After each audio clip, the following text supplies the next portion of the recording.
Yeah. Let's get it started. In here. Hi everyone. Welcome to a very much last minute Q&A. We're getting together. Unfortunately, Monty is rather ill, so she will be unable to run the Unexpectables tonight. However, I'm here with the boys. The inmates run the asylum now, motherfucker. Hello, it's the boys. We're literally Is that girl all one of the boys here. too? Yes. I can hit Reach fart for reverb the sky, boy. if I want. Oh no! You can. It's true. Oh, he did it! No one can stop me. Monty's gonna be listening and be like, Connor. He says it out loud to no one. Monty better be putting her head on a pillow, not tuning into Yeah, this she better be nonsense. sleeping. That would be like the quickest way to like recover her, though, is just do something that you know pisses her off. She would come so in this call badly right now and be like, "Hey, correction, we're running immediately. Shut the fuck up." And then she doubles We're shutting it down. She doubles the amount of skeletons that are on the board. Aw, It's man. like, wait, Monty, weren't there like Every half as time many you enemies? She's fart like, well, roll reverb. initiative. Every time you fart reverb, another skeleton gets at it. another skeleton gets his Oh bones. god, I that mean, takes me you back to fart- basketball practice. No. You're just farting Yes. more of them out. Yes. Wait, Is this what a real happened stream in or did Connor hit basketball the wrong? practice? Is this So a real at- stream or did Connor hit the when- wrong when I button? was- You shut the fuck up about that. So when I was on the high school basketball team, our coach used to coach in the CBA, which was like a semi-professional league. He took one of our worst free throw shooters and put him at the line. And he basically went, all right, now shoot a free throw. And every time you miss, everybody else on this team is going to run a suicide, which basically means running the full length of a basketball court in sections of 4. So it's free throw line, baseline, half court, baseline, other side, baseline, back. That's one. It sucks. And he missed like Suicides 2 or 3 free throws. He was just putting pressure on this guy. He was like, you need to learn how to make free throws. So every time you miss, your team's going to run a suicide for you. That's what that reminded me of. Because I had no control over it. By no, the way, stop, that's stop. some fucking high school coach bullshit right there. What does Yeah. that have to do with farts or skeletons? So when Connor was like, every fart Listen you to do, this. there's more skeletons, I was like, oh God, Yeah. no. So we get 'Cause more every time skeletons this kid 'cause missed a Connor free throw, just we had keeps to run. farting. Yeah. Isn't that literally a scene in Full Metal Jacket Probably. where the guy, like, they finds a donut and for every fuck up he makes, everyone else had to run drills, and then they all beat the shit out of him at the end of the fucking scene? Jesus. Yeah. That's what basketball was like Also, too, actually. Gaijin, how often do we get to have story time with Eddie B, baby? You have to give this to me. Do you hear me complaining? Well, previously, yes, but not now. No, he wasn't Okay. complaining. He was asking a clarifying question. Ah. Then I'll shut allow your it. pie hole. No, Well- please don't mention pie.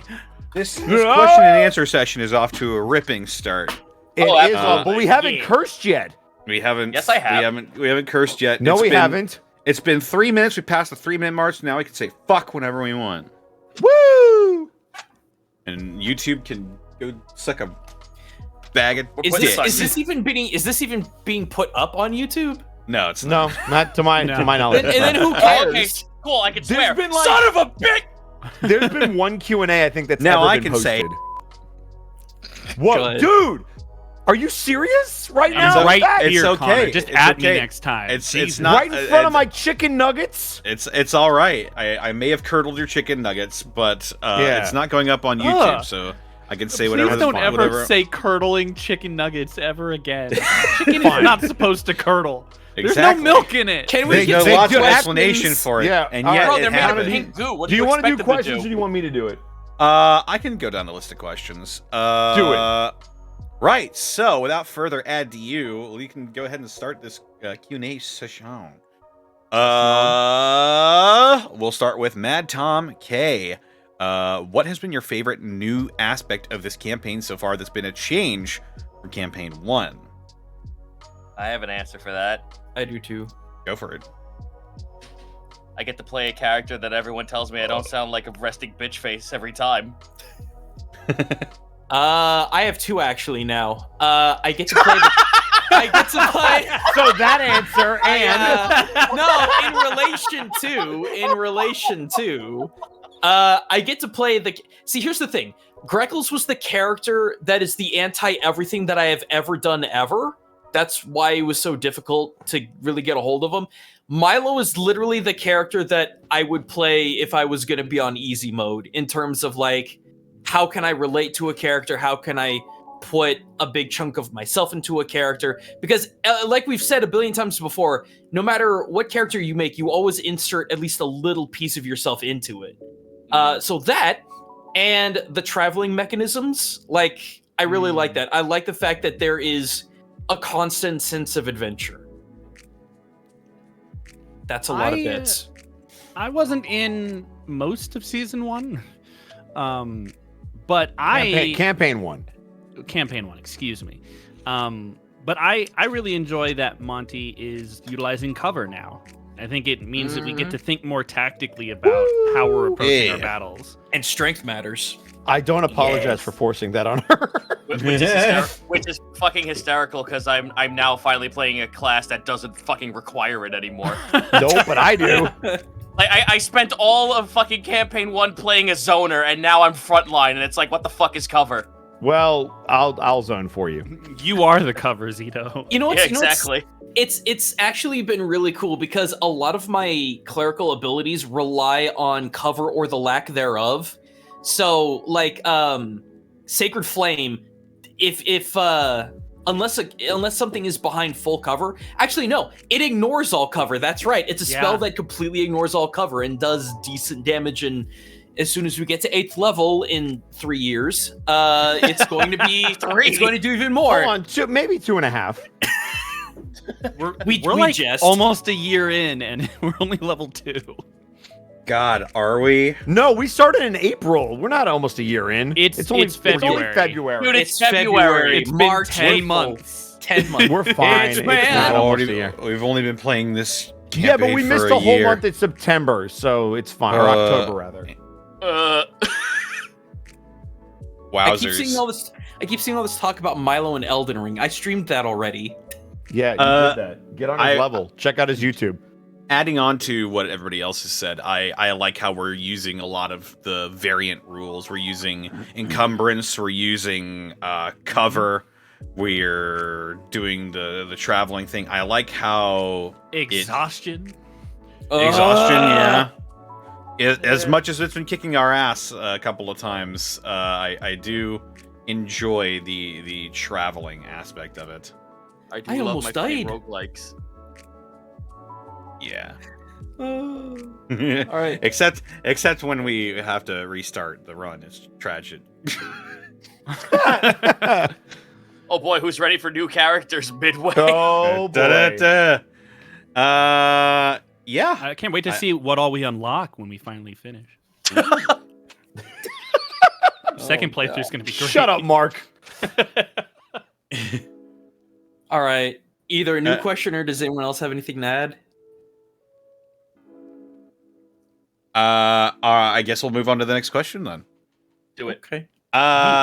In Cindy's production asks Zito, how are you liking Pathfinder 2E so far?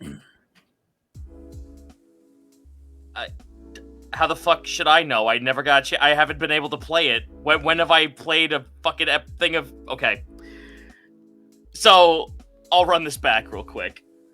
The last time I have ever played Pathfinder in earnest was Pathfinder 1 during its inception, and I only got up to character creation because the guy who was going to make the game bailed, and I never got a chance to play it, and everyone else was playing D&D. So, how am I liking Pathfinder 2? The only reason Pathfinder 2 is in my purview is because the whole OGL thing kind of spooked me into the idea that I may have to move all my stuff over, and oh my god, the conversion's fucking terrible and really hard to do. But I am excited to give it a try at one point. Like, I do want to try something new. It would be sick to try it. Yeah. Also, Gnolls are, vanilla, which, why the fuck is that not... Why in Volos is there 24 pages of lore of Gnolls and they're not playable? Like, what the fuck is Because that? Volo is a coward. He is a fucking absolute Volo coward. is a good boy, and you will shut your whore mouth. No, not that Volo. The other one. Oh, sorry, I got heated. I misread me. I agree. I'm actually gonna play the beginner box for Pathfinder, and I'm Hell playing yeah. an Ol.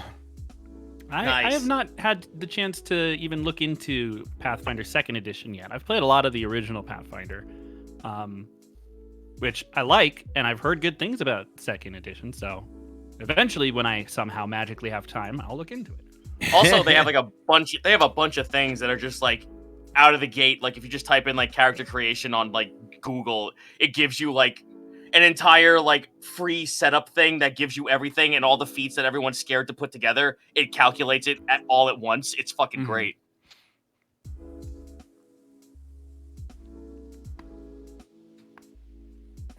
Anybody else have anything to add? Spider one shot one. Pathfinder one shot when. My joke is ruined because I was about to say, can I get to play as the spider people? The guys who are literally just like spiders in human skin. I mean, they're one of the ancestries that you can pick, so I wouldn't see why I know, not. but like, well, I mean, is chat gonna bitch and moan that I'm playing a spider in a person costume? How dare you I want play you to Spider? play. I want you to play Spiders, man, Zito. I want to be Piters, man. I actually made D&D Batman. I want to be Spider. Man Spider-Man. Spider. I literally made 5e content for that. It's on my Ko-fi. Or coffee, whatever the fuck it's called. We're best your friends. Tofi. My Oh tofu. my god, you're Kofi Kingston? Oh shit. My My God. You hear them calling? SOS. Here, I'll put it in the chat. I'll chill. Fuck I it. heard You Here. him. get Kofi as a Shotgun? guest on the Unexpectables. If you Oh, want to, shit. if you want to, Yeah. That'd be He'd fucking probably awesome. do it, honestly. Right.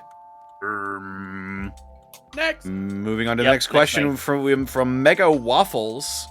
For the whole cast, what would your character be doing in a modern day setting? boxing. Baking. It's kind of a profession that never died out, you know. Yeah, Iskan would be spending all of his time driving those Google Maps vehicles, like driving around taking pictures of You're in a everywhere. Google truck. Yeah. Dude, can Iskin be an astronaut? No. Oh, He'd be too nervous about it. what's this button do? Just Wait, blows so up you the want me to sky. go to a place where there's no air?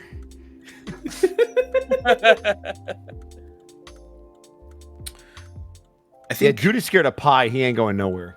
I think Otho would be one of two things. He'd either be a professional assistant, or he would be a sommelier. Ooh. Would he settle for barkeep? Might. Have If his it's a own very pub. fancy bar. A microbrewery. You cannot enter unless you're wearing a cravat. Damn, all I have is an ascot. Bro, he just Well, became a fucking. get out of Damn, here, all I you got is his pleb. ascot. He just became a fucking like Phoenix Wright villain. Or a Scooby-Doo hero, excuse you. Yeah. Come on. He's Well- Mega Fred. He is Mega Fred. What would Kai be doing? He'd be a Decker. A Decker? Oh shit. Yeah. Modern Hacker setting, Man. Bosco. Modern Yeah. setting. Yeah. Not alternate universe modern, where the weave has split and psychic abilities are fused with technomancy. Like, no. Oh, modern- God. Sorry, so this just feel maybe my world just feels post-apocalyptic, shit. but a hacker then. Marissa's 12 and the pedals. Thank you for the Whoa. 2,700 bits. Oh, Did we thank the rest of the bit drops? Because there were a couple big I ones. don't believe so. I think we just sort of we glossed just over started. them. We went in Uh, hot. Come on, So- Connor, lock it down. So, Whoa. Jet Knight, thank you for the Yeah. 10,000 bits. Woo! Wow. Saw you up high there. Probably won't be doing as many bit callouts today just because it's a Q&A.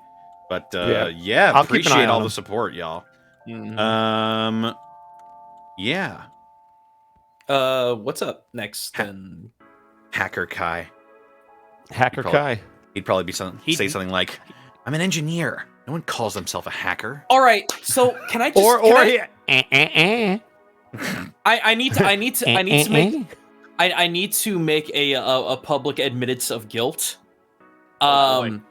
I didn't like Blade Runner that much. I saw it for the first time in my life like 2 weeks Wait. ago. Which Which one? Blade Runner? The first one. Which one? The first The original? one? Did you The watch, original? did you watch Original? the director's cut or the original cut? The director's cut. Okay. Sushi.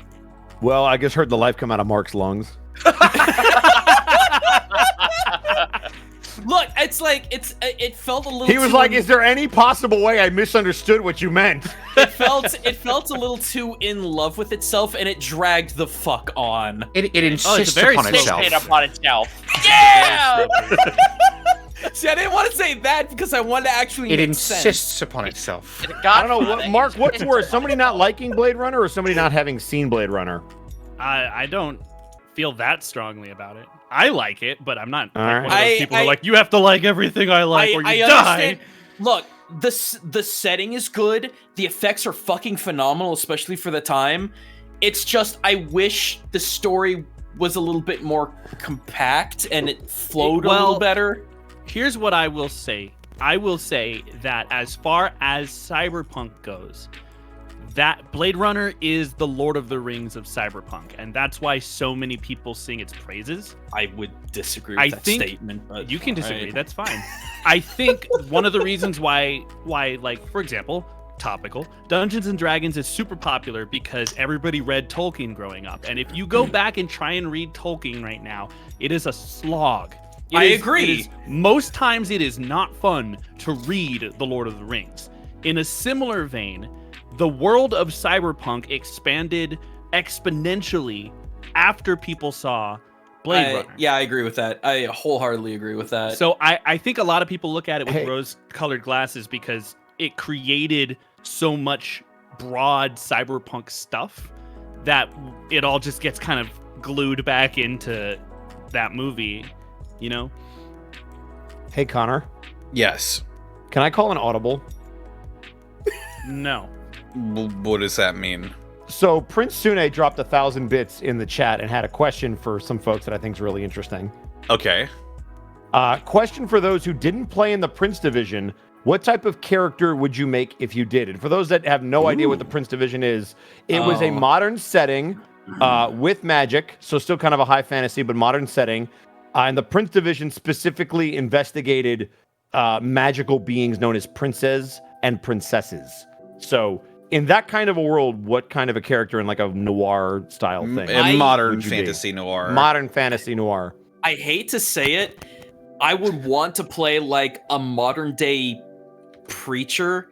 Like, imagine the stereotypical Catholic priest, like not ultra orthodox, but like quote unquote modern day, but just like since clerics wear such heavy armor, he's just in a flak jacket all the time, with like a collar. So out of curiosity, why a preacher? Because the thing, all right, I'm gonna get on. I'm not judging you. I'm just genuinely curious. I want to get on my soapbox for a hot second. Okay, go ahead. This is also the reason why I made Milo the way that he is. I think that in a lot of cases, religion in general gets an exceptionally bad rap, especially in the modern day. And I want to interject what I would think, in my personal opinion, would be a better balance and better representation of the everyday person who has any amount of faith in anything whatsoever.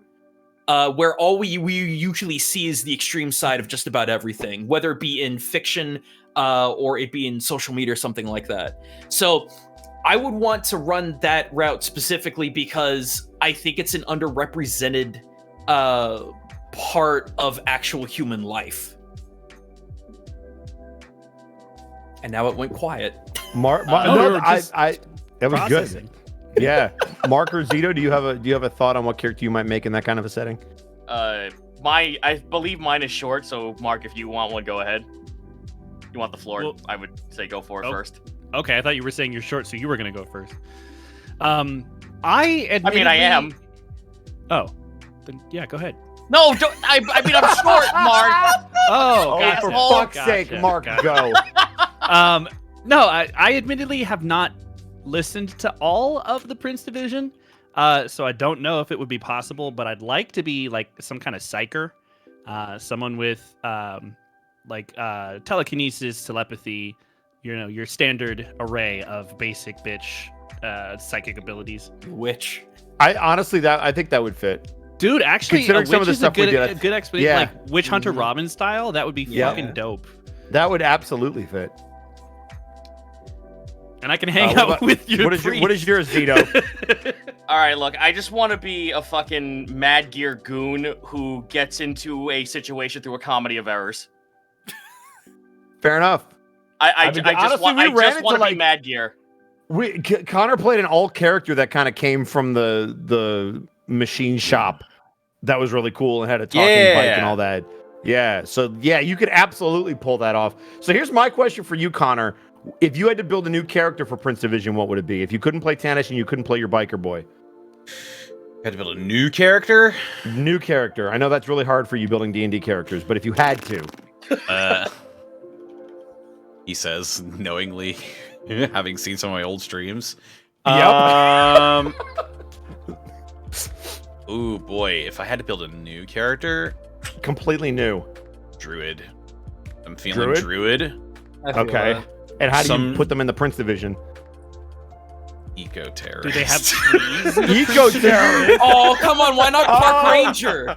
I Ranger thought Park, maybe the Park Ranger. so something I'd love to I would love to see a druid, or I don't know what class it would be, but like a dream catcher, like that, like because there was such a heavy emphasis on like spirits and stuff like that. So like almost like a Sandman-esque character would be really interesting for you.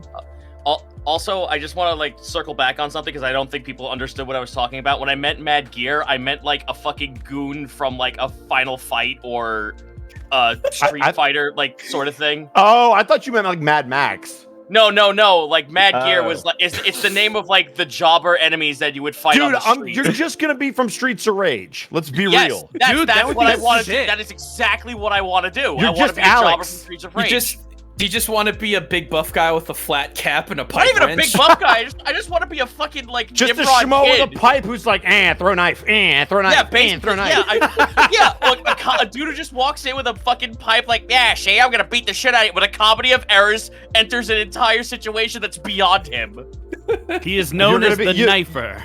You're the guy that we would go bust for something and then ends up joining the team because we get him out of jail because he has info. Oh, By fuck the yeah. way- His Actually, chance to get out of the slammer is to join There you go. the crew. the fun fact about all of this is that before I played D&D officially, I was playing on a GURP system in this exact scenario, and I played this exact character, but that game flopped hard, and I got blue balls out of it. Oh. Yeah, that happens a lot with GURPS, unfortunately. Yeah, GURPS is a clusterfuck. It's cursed. By the So way, should- off Yeah. topic, but if this VOD is not getting uploaded to YouTube, it is not getting saved permanently on the channel. So if you want to save a moment, clip it now. Clip Yes, it now, it'll be and if you gone want your forever. if you want your friends to see this, tell them they have to come to the Twitch channel and watch the VOD. I think they stay up for about a month, and then they're gone. Yeah, a month or two. 30 to I'm 60 not days. sure. Yeah. somewhere in there, but definitely within the next couple of weeks if you want to for sure see it. Do we have another question, Indeed. by the way? I think We everybody answered. Do let's see. Sure, we have plenty. I'm sure we have plenty. We've got Vian, Cleric of the Aspects. For everyone, if you could have your Campaign 2 character interact with any Campaign 1 player character, including guests, who would you choose and why? Player character. Oh, does it have to be player? Yeah, does that have to be player character? Oh. There's They a lot specify- of NPCs I'd love They to interact specify with, player but- character. Oh, God. Because honestly, I'd want Milo to talk to Tiengo. I don't think Gaius would get along with any of them.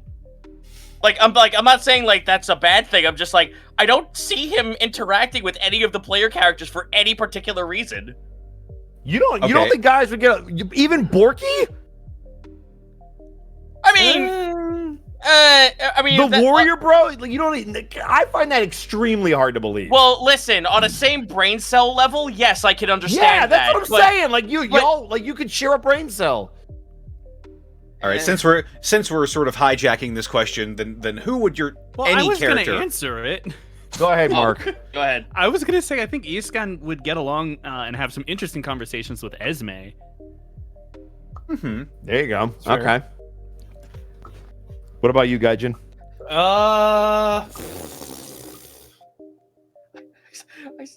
I saw someone. Go ahead.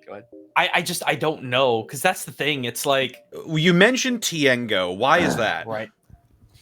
Because this is me talking. I think Tiengo was a character that had more to him, but never had the opportunity to be more. Mm-hmm. And it's definitely one of the what if situations. Like, what if? Spoilers for the first show. What if Tiengo did not die? You know, what if he moved on? What if something changed in him? Because he was starting to take on almost pseudo protectorate roles. What could he have been? The one thing that I really love about Milo is that he's trying to embody the idea of second chance to other people. That's why, like, despite these chuckleheads over here saying I'm wasting all of our money, that's why he's been so generous and trying to interject himself with so much of the criminal-ridden areas of society. So what would be the biggest instance of possible salvation? Tiengo, at least in my book. And if Tiengo tried to kill Milo, well, then Tiengo's a coward because Milo is tiny. Also, he'd get flashbanged a lot. Yeah, he'd be blind the whole fight. He really would. But the fight would also only last a round. So yeah, the fight would be around. What about you, Connor? Also, I'm just gonna throw this out there. I find it hard to believe, and I'm just gonna throw it out there because maybe you're right. Maybe this wouldn't want to be an interaction, but I don't know how Milo, knowing Gaijin's backstory and his relation to Sully, wouldn't want to talk to. You mean Greckles? Greckles. That's what I totally said. No, it's not. That's what I said. No, he totally said. I totally said Greckles. Gaijin Greckles. I mean, it's basically the same name. Someone guys. in the chat says, "Oh, would Otho get along with Everyman?" No. No, absolutely not. Absolutely not. Every man is like everything he hates on steroids. What part of Otho hates all criminals does not come across in my role? But they're a criminal on steroids. Oh God, it's advanced criminal. I think if we're limiting it to, if I'd have to limit it to player characters, I think Otho and Remy would actually be an interesting interaction because they're both that would be fascinating. They're both like quote unquote noble, even though like Otho's not really a noble. He's a noble. He floats in those circles, but like, he's a noble. I have an answer. Okay, go ahead, Zito. I want to see Gaius interact with Zenrio. Ooh. Yeah, that's a good one too. Some interesting. That could be an episode all on its own. Yeah. Yep. Oh. I think Milo and Esme could be good. Oh my God. It's like he's here right now. Oh my God. He lives in us. Whoa, nice song, dude.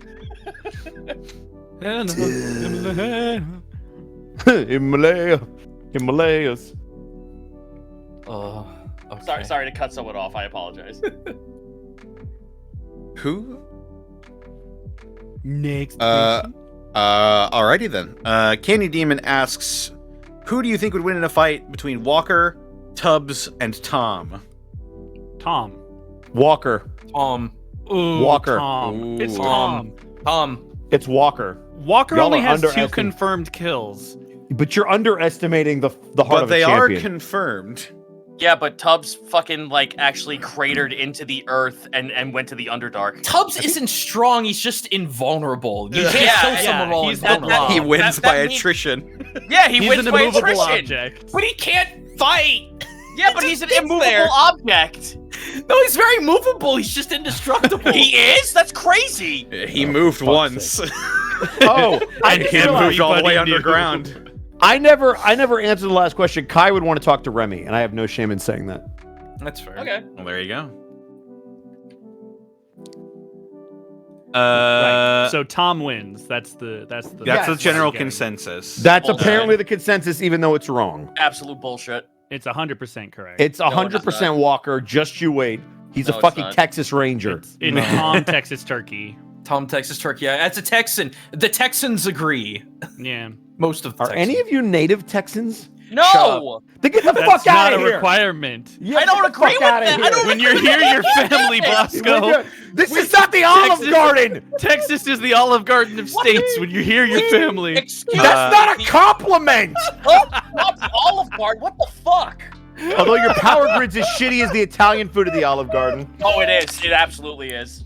To be fair, my mother is native born, and I spent so much time here, I might as well be living here. Damn. Next question. I can't. This is. I feel like I agree with the you. prosecution rests, Your Honor. Uh-huh. Well, dude didn't say anything. All right, let's see.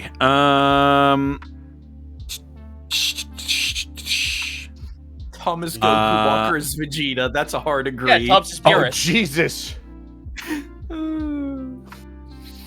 All right, what's up? Let's see. Digging through the questions. Zito, Come on, how Oh. do you think Temesis and Ruby are doing? Hold on, I'm sorry. Okay. Sorry, there was shenanigans going outside incident. In my place. I apologize. So the question, what is Nemesis and Ruby doing right now? Yes. God, I don't know. Going out on adventures, making Task's life miserable, having kids, I don't know. Just having Dark kids. dark magic, you know. Nemesis' Would they soul be- is going Seventh's soul is going to hell anyway. He married a fucking Abishai, it doesn't matter. Ruh-roh. Would they be sleeping ever? I'd hope so. Okay. I just wasn't sure. Amongst all the adventuring and causing trouble for Task, I just wanted Big. He sleep. Making sure they're Yeah, getting they're their just vibing. 8 wings. They're 6 to 8. Yeah. They're holding hands, chat. Oh no. She's a Dang. demon. Fuck off. That's lewd. That's so lewd. That needs to be censored. More out their hands. From Vale, we've got, for the whole cast, what is your favorite part of fantasy TTRPG campaigns / stories? It's magic. I don't gotta explain shit. Just fun. My favorite part is the part where fantasy politics are not real life politics. And so they are interesting and usually complex and not just a bunch of overgrown children yelling at each other till they get what they want.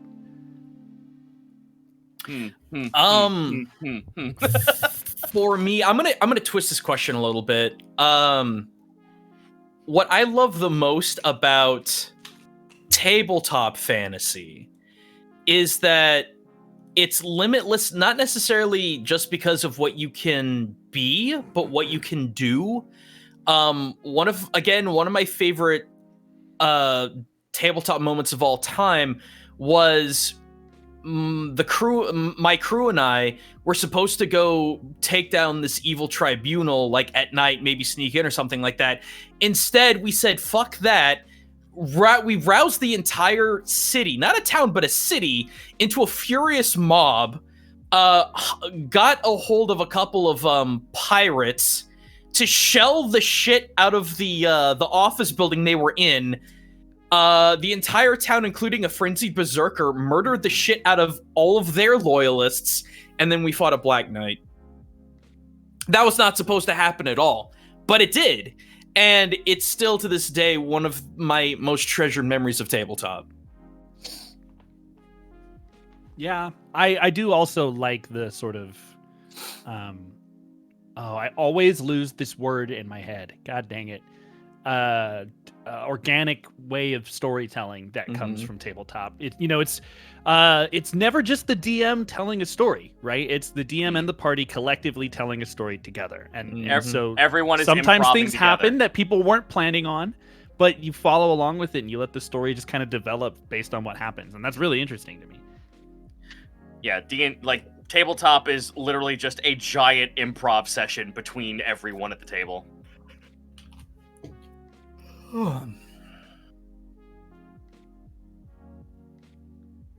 Yeah. Same. Bosco, did you have an answer? You took my answer. My favorite part of a tabletop RPG is the political intrigue.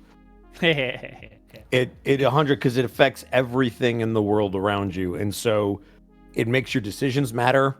And I like when it's very gray Jedi. I don't like a right and a wrong story, like oh, there's the bad guy, there's the good guy, go help the good guy. I like morally ambiguous stories where you have to make choices that resonate with you, and it's not a good or a bad outcome. It's just these are the choices you made and these are the consequences. Sometimes they are good, sometimes they are bad, sometimes they are both. And I love that. Sometimes they lead Bosco to yell at you for 3 hours after the session because he didn't like the choice Sometimes you that knock you an made. arrow. So I would like to point out that knocking an arrow is not political fucking intrigue. It keeps us from the political intrigue, and I'm over it. No, you're not. I'm not mad. Yes, of course. I do want to throw out there though, as a counterpoint, sometimes good old fashioned black and white good versus evil is kind of nice. Oh yeah. Because I'm gonna be that guy and say that not every single villain is gray. Not every villain should be tragic. There are people in this world that do wrong, know that they're doing wrong, and either don't care because they want to see the world burn, or don't care because they'd rather see themselves elevated to some position. I think it's funny because I personally don't have I don't have a black and white view when it comes to grayscaling morality. I really do think that it goes even more complicated than that. I think you have the grayscale and the ultimate like bad and the ultimate good.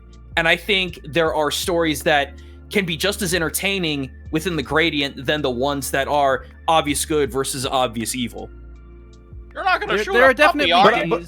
But I would in the argue, big and I won't get it too deep into real world politics, but there's a situation happening in Europe right now where objectively a lot of people might go bad, bad, bad, bad, but there are still going to be people who are like, no, kind of, yeah, sure. It all depends on the spin that you put on it. So I don't mind somebody being obviously evil and doing awful shit. But I also like to have the perception challenged by somebody like, hey, here's this perspective that you didn't consider. Whether it's right or wrong, I like when the world challenges what you believe. And then you have to either Captain America push through it or change your beliefs as your character.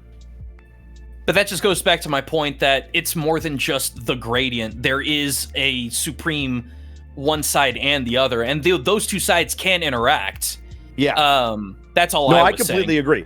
I think you could have all different varieties of it. I just like it to be more complex than that's the bad guy, regardless of what they're doing. Oh, sure. I just like that. So I completely agree with you. I think we're just saying the same thing. We are, just in roundabout ways. Basically. So no, I'm completely on board. Sorry, I think everybody answered. Next question. I agree with all of that, and the fact that it's a war game on top of it.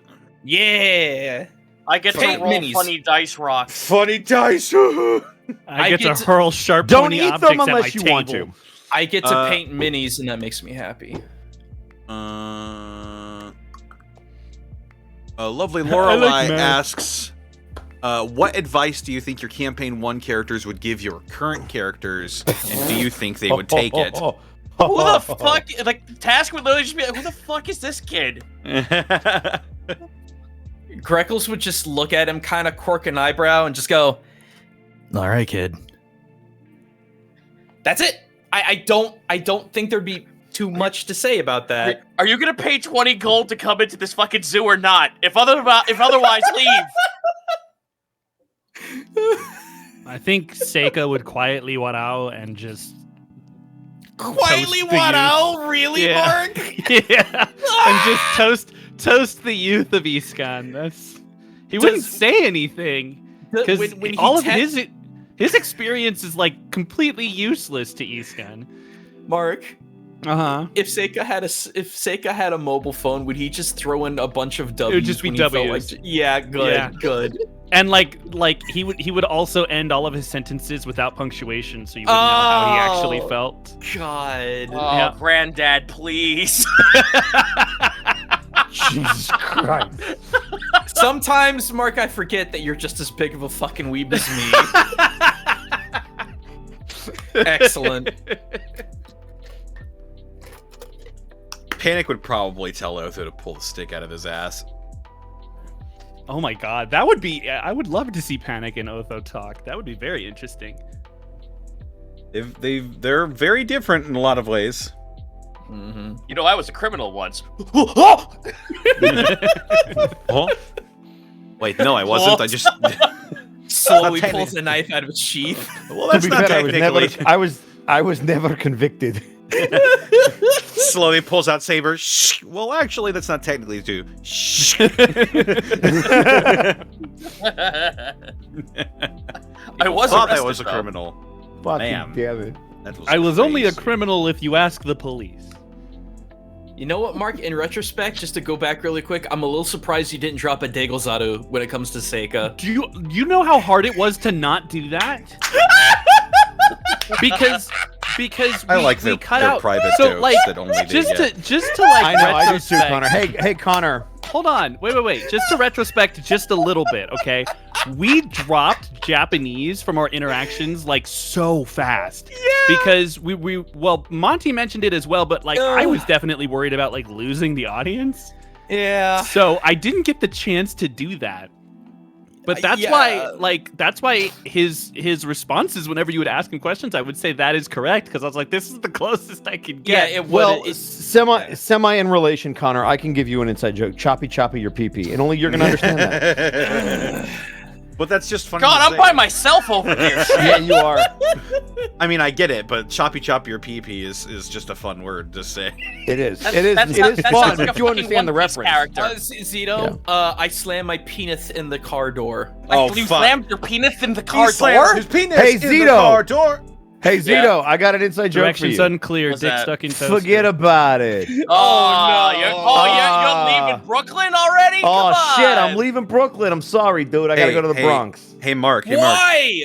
Why did you fucking go to the Verrazano to go to the Bronx? What the fuck is wrong with you? I didn't go to the Vera fucking Zano. That's not what I said. Listen to what I say, schmagook. What's up, Connor? Hey, Mark. Uh-huh. The pipe. The inside jokes. What the fuck's the next question? Well, yeah, but it's so long, I Q&A. totally Okay, forgot. Zito, answer All the right, question. all right. What would speaking of gobblegoods, what would Task say to fucking Gaius? I said that already at the start. Are you gonna pay 20 silver to come at the zoo or not? Fair enough. That's so fucked up. Jesus Oh, I Christ. totally forgot about the pipe. Oh, God. Let's see. Magic 8-Ball Totalitarianism asks, for that Bosco guy, what would you say is your biggest inspiration for Kai when creating him?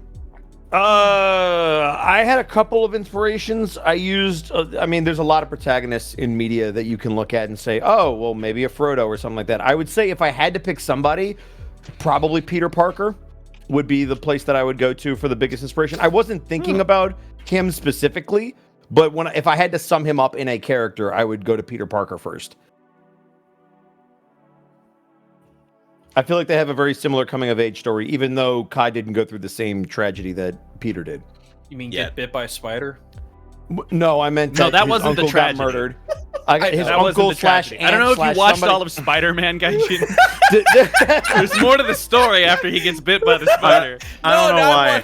Not The what only thing- kind of- The only thing I pictured was Kai crying over Otho's body and saying, "Otho, what happened?" and Otho going, "Squid Games."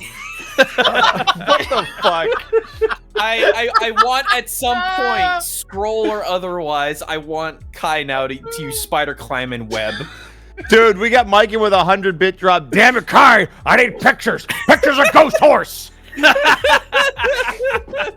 Oh, Thank you, Mikon. There you go.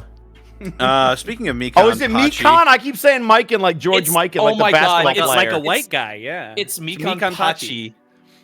Speaking of, Yes, Connor. Mikon Pachi asks, "Do you regret not fighting that undead snail, thinking that the bag it had was a bag of holding?" I mean, Yes! No regrets. w- No regrets. we had no idea. We had no I way have of knowing all what the sort of bag it regrets. was Oh, in I I have character. all the regrets. Gaijin, I was Gaijin, not ready to die that fast. You bunch of bitches, I swear. Gaijin, I had 6 HP. Gaijin, Bitch, I had 8! Gaijin, Yes. Gaijin, Yes. Gaijin. Yes. The meta in me wanted to. The story in me couldn't. You're all cowards. There was no chance. Listen! There was zero chance that Kai was fighting that fucker. Oh my god, it's just a big fuck off snail. You know what, guys? I mean, I don't know. Maybe we could have. It kills I'll you. tell you what, guys, and you go solo the boss and you keep the treasure. I am going to brave the ice storm with a giant Madagascaran snail armed to the teeth with swords and a fucking steel shell with spikes coming out of it and hurl it at your head. And you tell me if it's worth it. I mean, My I don't. Everybody's like, we should totally fight this. Hey, Otho Kai, go get that thing. Go get him, Ray! Go get it. The fuck was that? I mean, I don't know. Maybe we could just give the snail like 30 gold and have it take care of a bridge or something. I don't know. Or how about we just give it a fucking silver for showing up and cleaning up the road? Hey, thanks for almost killing us in our sleep. Here's a gold. Oh god. Hey, you know, you look like you've had a rough life. You might be undead. Here's a silver and a half. I can't wait for fucking Milo to walk in the store and be like, "I'll take one potion, please." I And they'll be like, forget. "All right, that'll be 7 gold." Oh, shoot them all out. Shoot them all out of gold. Oh, I forget. I'm supposed to be the murder hobo? I just want Gaijin to I want us to meet the dragon and have Milo be like, would a drop of gold change your mind? I love how offended you're all getting. Fucking move on. The snail was the right. biggest branching point in this timeline. If we had said yes, the world would be a different place. We'd all be dead. No, the world would just have a bag of holding on our hip. That's all. the world CERN would have exploded into a black hole if we fought that snail. Let me see. Zenlita asks, what were the main inspirations for your characters' personalities? We answered Nothing. that question a while. Oh. Opposite of task, because everyone got my balls about it. Yeah, that's honestly that was a lot of why I built Kai. Was like, just don't do Remy, because Just people don't give do you shit task. for it. I already thoughtfully explained why I made Milo the way that he was, so there you go. Yeah. Go back to watch the VOD. Mark, what about you? Was it just don't do Seiko? No, Iskan is a combination of someone that I met and knew for a while, and a little bit of my own childhood concerns with adventure. I was Man, you met a very lizard? scared of things when I was a kid. So And now they give you shit for Kai. We went full circle. Fuck you, but accurate. Connor, answer the question. Main inspirations for Otho's personality. Fucking. I suppose he hasn't showed much of it yet, but I think what I'm sort of trying to lean into a little bit is sort of like a Johnny Marcone type of character, but very much not a criminal. If anybody knows what I'm talking about. No, I have do. no I got idea. you. Gentleman No, I Johnny didn't play Marcone. LA Noire. It is not an LA Noire reference, but Press X to doubt. I mean, sort of in that vein, I suppose, with the like sort of old style, polite mobster, but not actually a mobster. So, Kiryu? No, old world refinement. Yeah, I old get world. Yeah, Zeta's correct.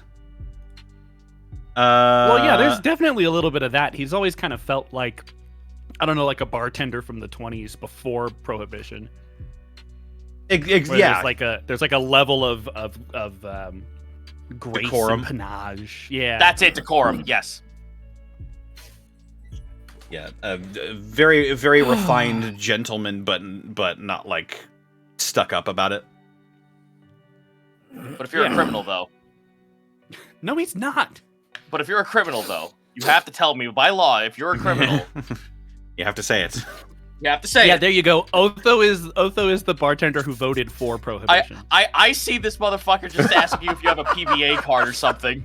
And then he was other. I'm so glad they got rid of this. After Prohibition, he joined HUAC. It's the whole thing. Jesus. We all get That's our. an American history reference for you. Yep, I think we got it all out there. All right. Let's see.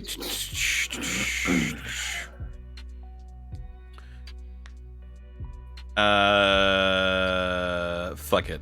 It's a joke question, but we'll do it for the content. Chahale and Froggy's mom asks, if your campaign 2 character had to eat an axe beak and could have your choice of any piece battered and deep fried, what would it be? This includes Eastgun would nuggets. starve to death. Eastgun And would they starve can to be death. dinosaur shaped. Oh, then what the fuck's the point? No, they can be dinosaur shaped. Oh, I thought you said they can't be. I'm like, what the fuck's the point then? Zeno's Well, that's the I'm obvious out. answer. Milo would have to go drumstick just for the weird like size differentiation. What's that fucking like? Okay, so you know in animation that fucking one piece of meat where the bone is like the meat's on like Yeah. the bone and like it doesn't exist in real life. Gaia somehow gets that. To me, that's sort of like it reads to me like a thigh of something. I've always thought of it as like a leg where they like chopped off the joints Like a on human either leg. side. They cleaned the top of the drumstick and it's like, how the fuck did you manage that so cleanly? The fucking one piece leg. It's the Digimon meat.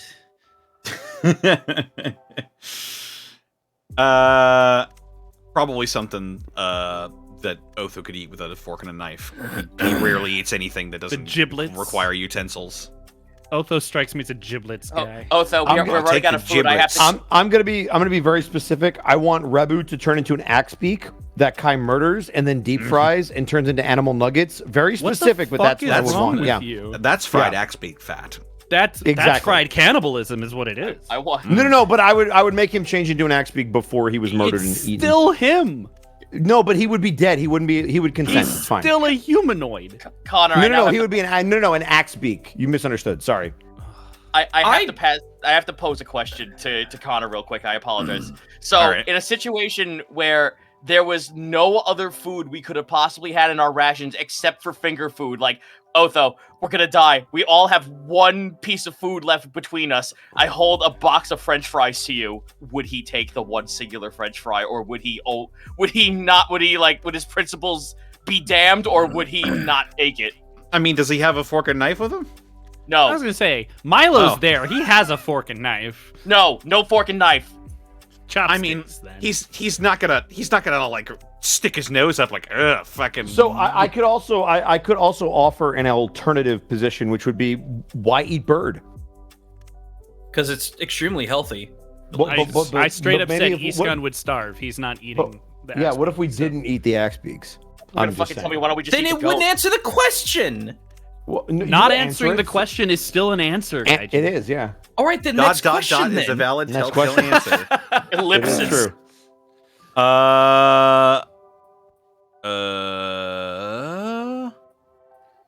Killer Chansey asks, if Milo had to make a different breakfast for everyone in the group, what would they make them?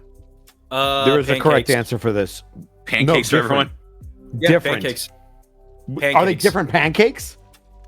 I Give me mean, they're different- pancakes! All right, everyone, shut the fuck up for a second. Okay, so the question was different breakfast besides the toast. I would assume. If you had to make a Correct. I different think they meant breakfast- like a different breakfast for every individual character. Yeah. What breakfast would you make specifically for Otho or Okay. Eastgun? Does this have to be serious, or can I make this? Into You can a do joke? whatever you want. It's your question. Yep. Okay, so Otho would get a glass of wine and a piece of bread. Kai would get a peanut butter sandwich. The fuck? No jelly, just peanut no. butter. Just The peanut butter. fuck? You heathen! Let's see here. Do I get water with it? Fucking dry mouth. Jesus Christ. You can have water. You know, No, you the have idea is milk. so that I you don't don't I talk. get water. You would have milk. Oh, that's even better. fuck's Yeah, that's sake. even better. So yeah, you get Glue his mouth I shut. hate you. Guys, you'd fuck you. Otho's having Lunchables today, boys. let me think. Let me think. Tastes like the cafeteria. All right, so okay, so for I'm blanking really bad. I don't even get a fucking ego. For Escan, what would he get Escan? He'd probably make hard-boiled eggs. For Gaius, it would be Studio Ghibli like bacon. Like the oversized, like way too thick bacon. No, I get shit that doesn't even fucking exist. Let's go. Well, I mean, I love the I idea get cartoon that food. I'm on cloud 9, boys. I love the idea that Milo is reminding Iskan where he came from and what he will return to with his breakfast. No, so here's the thing. You came into this world as egg, you will leave as egg. It's harder. Look, I want to see how that process works. it's harder for me to discern what to give Kai and Otho. Otho's a little bit easier. Otho would probably, if I had to be real, it would still be toast, but it would be like maybe French toast. It would be like super high class toast. Trust me, it exists. Or like the egg that's inside the toast sort of deal. Like like a- an egg yeah, in the basket. Big Japanese style slice. Yeah, it would be, but it would be Thick refined. It would come with like a completely sheened and polished fork and knife and a candle. With wine? Otho would appreciate that, definitely. Yeah, with wine. The thing is, Kai, look, I'm just gonna call you out, Bosco. Kai has been so withheld from the rest of the group in terms of like sharing what they are really interested in. It's hard to tell, buddy. It's hard to tell. Give him a plate of bones. Cook a book. Give him a plate of bones. He's been Cook a plate of interested in bones. necromancy. Shh. No, I got it. I will get you a receipt for Book It so you can get a personal pan pizza. Oh my god. Let's fucking go. Also, you can give him whatever left over of Rebu after you make the animal snack. Make pancakes, And there you but have like, it. on the stack, it's pancakes, but on each individual pancake is like one whole chapter of A Tale of Two Cities. In like Vegemite or something. I don't know. Ew, what the fuck, Vegemite? This is breakfast. We want to have some sustenance in them. Well, the pancakes are there. Ew, what the fuck? He's got plenty of fiber. Honestly, no. I think a better one would probably be a Pop-Tart. Like with the No, I know people are laughing, but like I actually you're buy gonna that. give me Lunchables, Jesus Christ! I actually buy that though. Well, think How am about I it this getting way. downgraded? Pop-Tart is not an upgrade. It's not a downgrade. No, because listen, he can toast it for you. God, who eats a raw Pop-Tart? Well, that's what I'm saying. He toasts it for you, Let so me it's not finish. raw. Let me finish. Ah. It would be like a toaster strudel with like a little lick back and forth of the frosting. That way you can eat it in your hand and read with your other I'm hand. just gonna throw out some. You could get eggs Benedict, country fried steak and eggs, Belgian waffle, bacon and eggs. We have any of nothing. this You've shit. given us nothing in character that says you like any of that. That's stuff, correct. so you get a Pop-Tart. Nobody hates Pop-Tarts. Oh my fucking so- god! I above game don't like Pop-Tarts. But you eat them. Dude, you get a fucking I have frozen never had a Hot Pop-Tart Pocket. because I smell them and they That's smell a disgusting. fucking lie. That is I've a never lie. had a Pop-Tart. I've They seen look you disgusting. eat a Pop-Tart. You have not. I promise I you have absolutely not. have. I want someone to make fan art of all the characters arguing and Milo's in the corner with his fingers tapping together going excellent. I'm just And happy so to my be plan here, to take over the guys. world through breakfast Could I discourse at least get finally some fucking comes to cereal? How about fruition. some fucking Lucky Charms that sparkle like magic? You get a No, you get singular Raisin Cheerio. Bran. A singular Cheerio. You get I feel so loved, Gaijin. You get you get Raisin Bran, but it's the Oops No Raisins version. You get special. No, you just get bran. special K with none of the strawberries. Oh, Fuck, fuck. damn That's it. the worst thing I can think of. Fuck. With This fat-free is- milk, so you have to drink it in water. This is what happens when Monty's not here to reel us in. I just want to let you all know. That's it. You know what? You thought I was quiet before. I'm gonna say less, which means I'm gonna somehow reverse say things. Oh my god. Speaking in reverse. I'm I'm gonna speaking in tongues. Speaking in Eldritch. All right. Well. Fuck. Next question. King Kiwi asks, I know that you've all talked about possible alternate versions of your Campaign 1 characters. For example, alternate Panic being a super innocent and chaste cleric. But what are some possible alternate versions for your campaign 2 characters that you can think of? Wouldn't that just technically be like other characters we wanted to like make that we couldn't? Either that or just polar opposites of our characters. Milo would be a leather-wearing biker on a hog way too big for him. I'm trying to figure out if I can answer this without giving away. Yeah, this something might give about the away things. character. I will say that an alternate universe of Kai might actually get a fucking breakfast. That'd be nice. God damn. You're gonna 'cause hold he that might over tell my head people forever. what he fucking I'm likes. gonna hold that over you for at least the next 15 minutes. Tell me what you fucking like, Bosco! It's crazy I can because tell you it's what, just I like a you bug in game. real life. You don't ever tell anybody about yourself. I still don't know your fucking birthday. That's fair. Shit's coming out So tonight. you get That's what fair. you deserve, boss. Is Hold this on, Q&A or a fucking therapy session? Hold on, Shit. we've gone to the broken egg. You know I like bacon and eggs. I've seen you eat it. I don't know that you like it. What the fuck does that mean? I've seen you eat a Pop-Tart, and clearly you hate those. What the fuck does that mean? Wait a second. Hold on. What do you mean you don't know if I actually like it? You think I just eat food because I hate it? I've seen you eat a Pop-Tart, and you apparently hate those. I haven't so eaten a pop. I promise you. I promise you. you I have. promise you.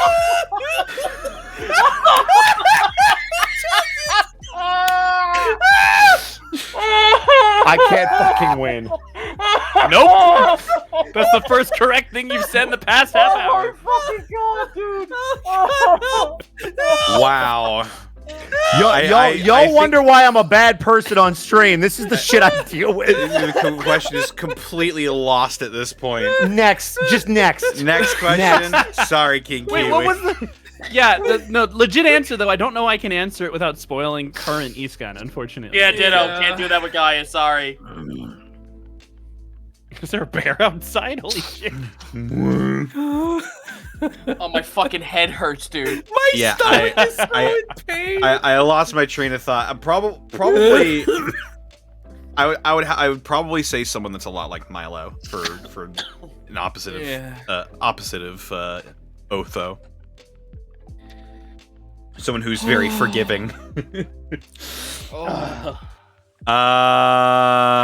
Right. Are we ready to move on to the next one? Yes, think please. I don't know. Are we? You're not gonna go It's on about fucking Raisin Bran, breakfast. are we? I'm leaving. Yeah, it's dinner time. Why would you... Either Son that of or a a flat out bitch! criminal. Either that or a flat out criminal. Cool. LJ asks, for the entire cast, what has been your favorite moment with your respective characters in the campaign so far? I think that was just it. I think I just had it. I think that's the best thing that's happened to Kai is That above wasn't game even me in having to character. explain breakfast. That's literally it. That's fucking whatever, King Kiwi or LJ or whoever the fuck the question is from. Oh my god. I think for me it was probably the scene between Iskan and Minona and him sitting down to make the map of the stars. I really liked that moment. I really liked what Monty did with that moment. It was so small, but it felt so special. So I really liked that moment. For Milo, probably the interactions with him, and the why do I keep thinking the stranger? That's not correct. The Wanderer? The Wanderer. The Wanderer. I keep it's a mixture of Stranger Things and the Lone Ranger in my head. And I'm like, that's not right.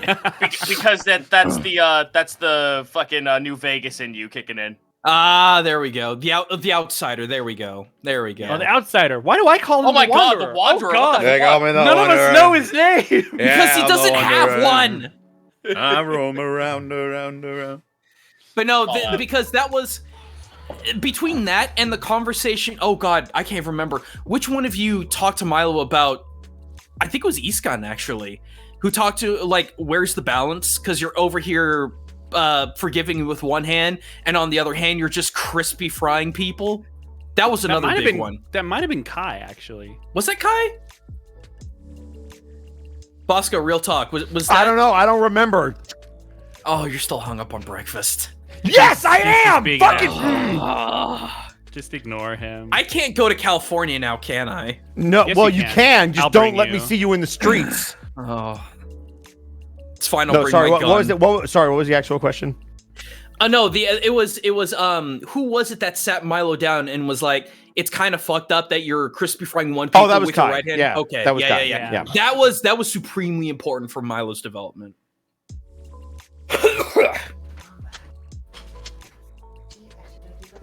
What about you, Sorry. Otho? I'm What was dying. your favorite moment? I'm thinking. Oh, Cockney Otho. I'm thinking. Yeah, it's me, Otho. Oh, Mommy. is it Dozib? It's time to get Otho. It's time to get It's time- Otho. Both Whoa. Yeah. Whoa. Both of these. You two can be both though with the all new Bowflex. God.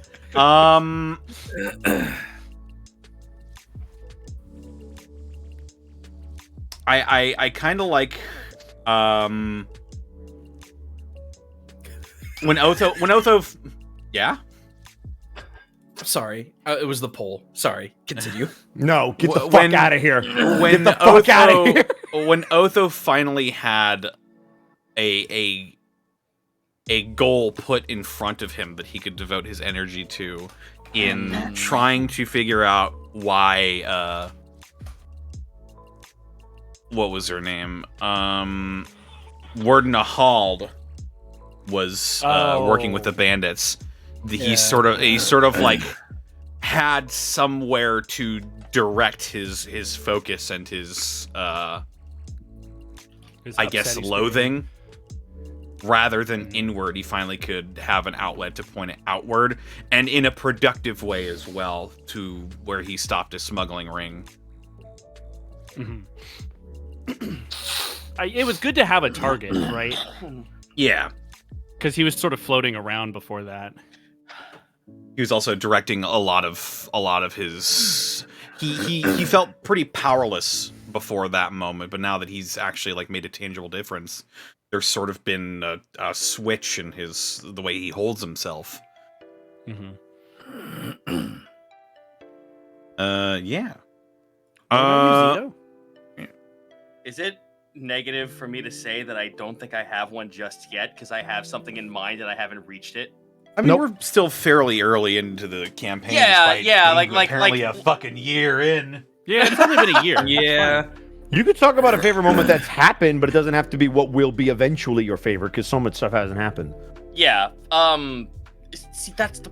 Oh man, Man, this is what it's like to be a fucking fighter, huh? You can't get any story. Keep going. I got to get more tea. I'll be right back. Oh man, I guess the most like fun I had was like it's session 0. No one here's gonna That's fucking fair. understand. That's fair. My Yeah. favorite bits was session 0 because I finally got to like I'm not playing a fucking coward like zoning piece of shit from like far yonder away. I actually get to get into things' faces and actually like deal damage and be a part of the fight a little bit more, intimately. Like it's a meta situation. That's what I like about Gaius is that I gotta change up in meta. Story hasn't happened yet. Meta, I love that it's a complete opposite of what I was playing before, and it's a nice change of pace, and there's so many opportunities for things to like just blossom into something really cool and creative in the future. We just haven't gotten there yet. Well, you heard it here If- first. if I Professional can- D&D player Christopher Zito just said, "If you play a ranger, you're a coward. Be a fighter." It's I've been saying Black I news. Bro, it's not news. I've said I was playing a coward since midway into season 2. All right. Can I just want to piggyback off of you real quick, Zito. I really, like legitimately, no joke, really liked how you handled the bridge goblins the second time we came through. I think Where that everyone thought I was like, gonna murder hobo the shit out of Yeah, them? well, because it would have been so incredibly easy and expected to do that. And it's not just that you didn't do it, it's the way you went about it. Like the fact that we turned them into a legit business was incredible. Like that's the kind of thing that most people would not think of approaching a problem from that perspective. So I genuinely really enjoyed that moment. Well, I'm glad you liked that bit because I that wasn't actually a play out of spite. That was actually playing true to like what Gaius would have fucking thought. And for some reason, a lot of people still kind of like, I kind of like see all the comments and I see like everything else that goes on, and like sometimes I look at chat and I see people say like, oh, this is gonna happen, he's gonna murder Hobo. It's like, wow, no one knows how Gaius works at all, and this is kind of amazing to work with. He has been the least murder hobo of the entire crew. Yep. Despite Like, being the best genuinely. equipped for it. Well, He I takes said with at the great beginning. fighter comes great responsibility. Very And seriously. he said at the beginning, and he said it before, and he'll always say it till the day he fucking dies. I don't kill because I want to. I kill because it's self-defense. I want to fight in sport. Yeah.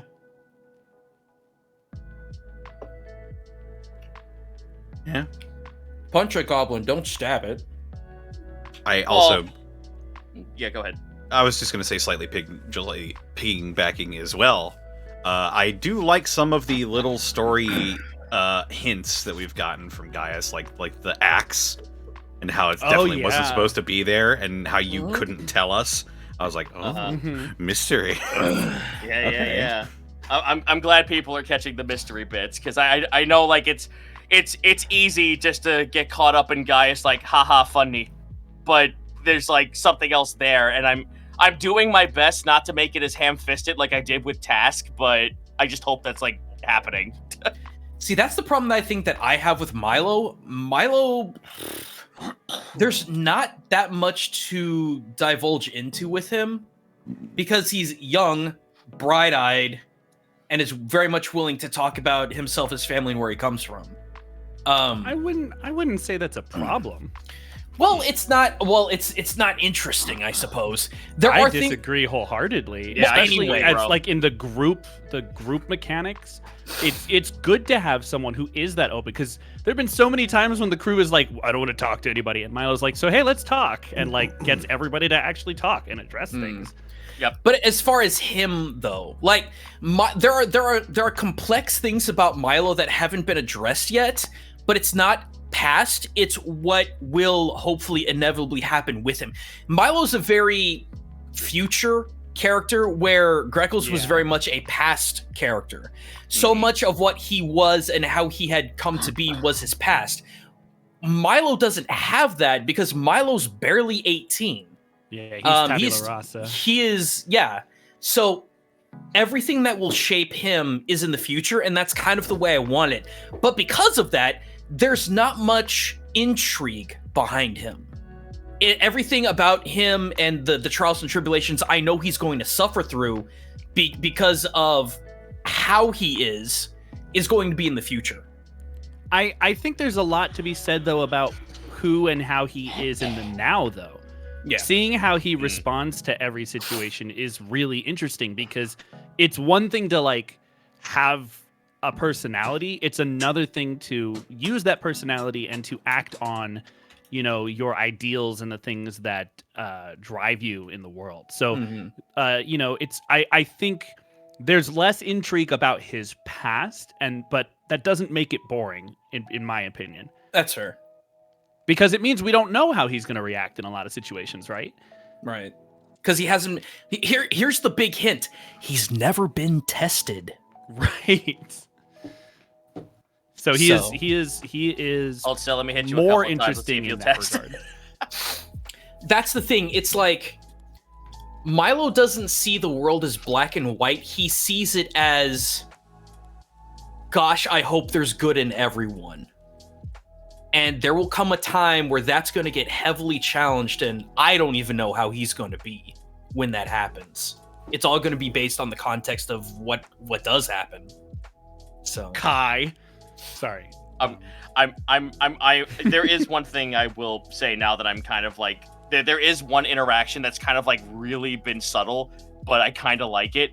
How everyone in the party has like looked to Gaius to be like, yeah, so how does this work? Like freelance work? And he's just like, oh shit, they're asking for advice? Yeah, just do it.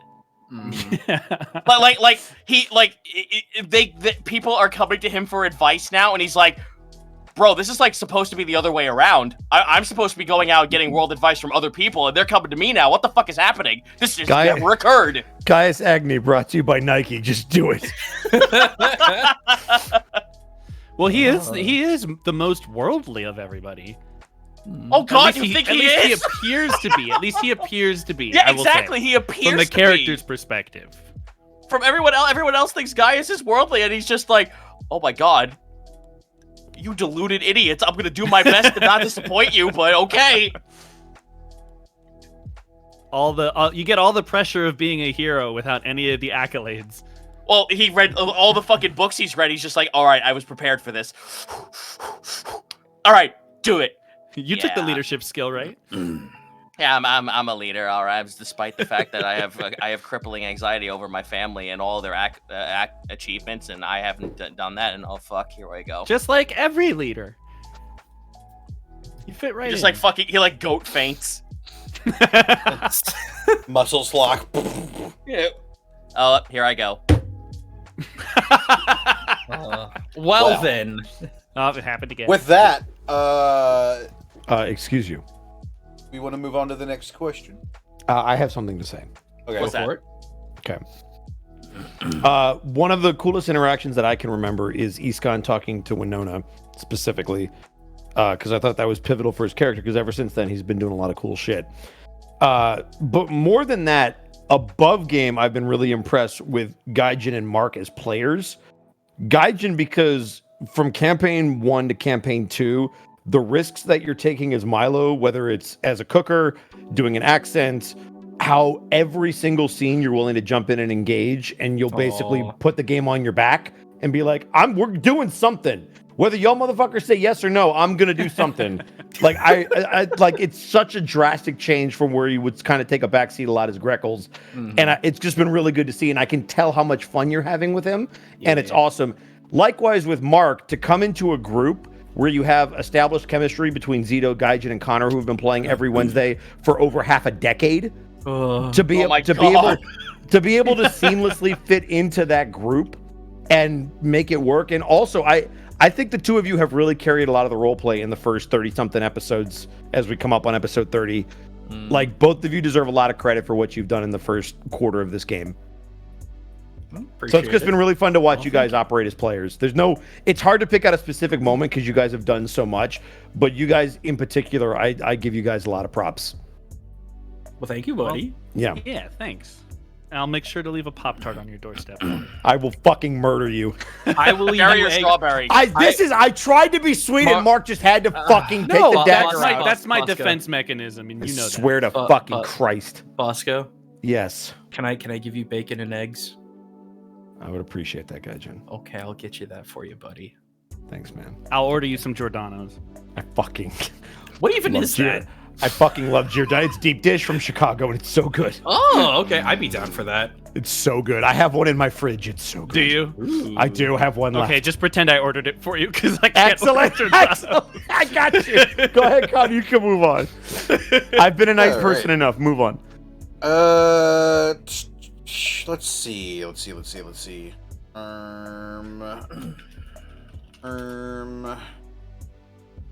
Interesting one from Mega Waffles AU. Question for everyone: if the Ash Plague never hit, what course would your characters be taking?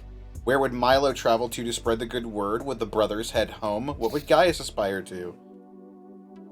Yeah, it's exactly what Milo would. Milo wouldn't be spreading the word so much as taking inventory on the world, then spreading the word. Continue freelance work until Gaius was able to hit up like any sort of gladiatorial like place where he could be an entertainer and do combat at the same time, or just combat as sport. Iskan would still be trying to map the continent, but I think he might have made Runnel sort of like a home base of operations for himself. He really liked that town. So I could see him staying there for quite some time. And just kind of like going out on expeditions to like map out areas and then come back.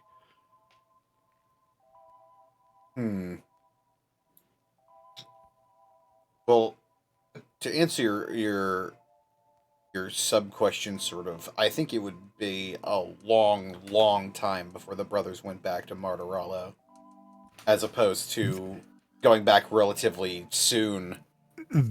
There would have had to have been a coming to Jesus moment for them and a conversation between them before that ever happened. The fact that it was forced upon them, the coming to Jesus moment is going to be very different. I think there would have had to have been no other option than to go back to Martirallo for us to return.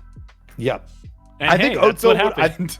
I think Otho would have wanted to, but I think he would have went with Kai when Kai would not go back. Otho absolutely would have wanted to, and Otho would probably have played sort of a subservient role to Kai as well. I mean, it makes sense for reasons we can't talk about. Yeah.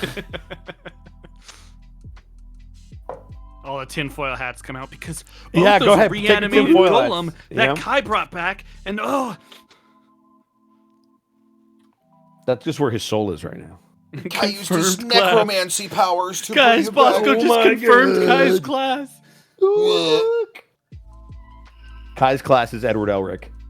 No, Oh shit. please don't.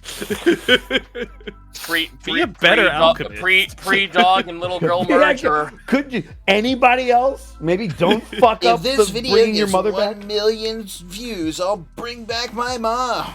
Oh God. Oh Christ! Well, did anybody else want to chime in on this one? I We all like how I answered. made that one comment and everyone in the chat's like, Zito, why? I'm like, oh, fuck off. How old is that fucking anime and manga? Shut up. Mango. Let's see.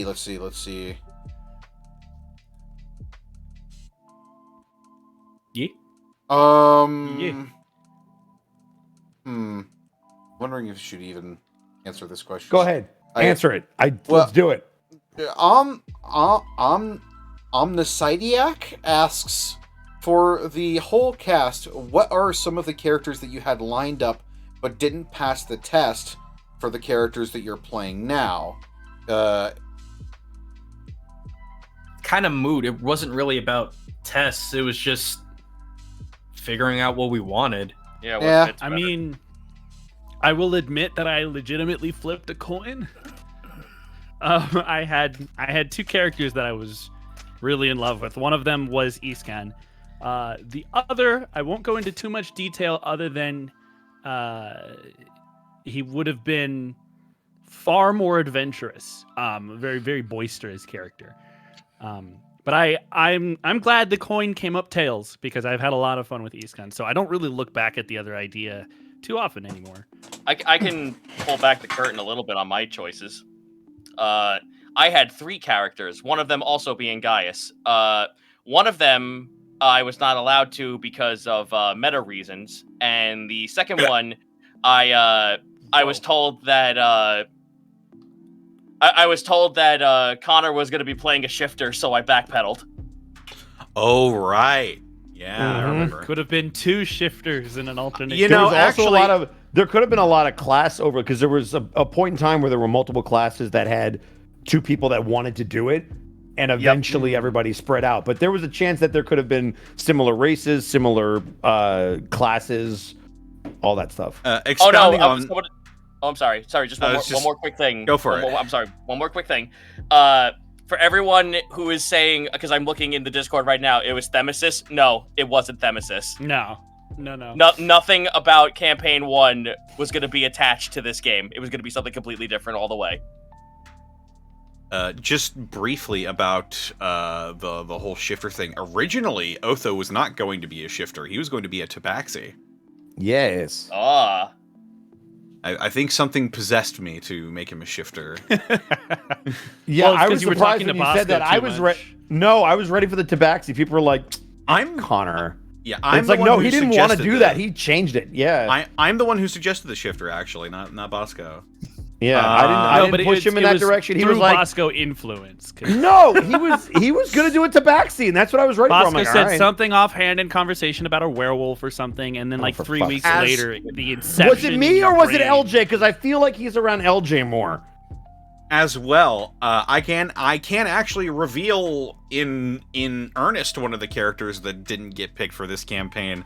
If any of you are familiar with Yaroshian's show D6, specifically D6 Black Archives, my backup character in that game was going to be my character in this game. My Yuan Ti necromancy wizard Salazar.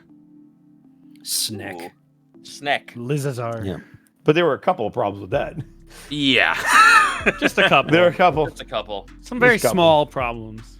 Oh, someone's yelling at me in Discord. Which one was the Chronomancer rabbit? That was me, but that was an early concept phase, and I actually dropped that because I didn't think it was gonna fly. And then I found out after like getting Gaius in, and I said that idea, I was told, oh, that could have worked. I'm like, oh fuck, what?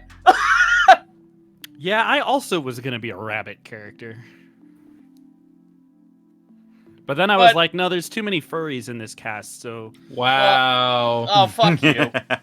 Well, you say that. The shifter I was going to be... I was half expecting like there was going to be like fallback with Bosco on this one, because the shifter I was going to pick was going to be Wolf.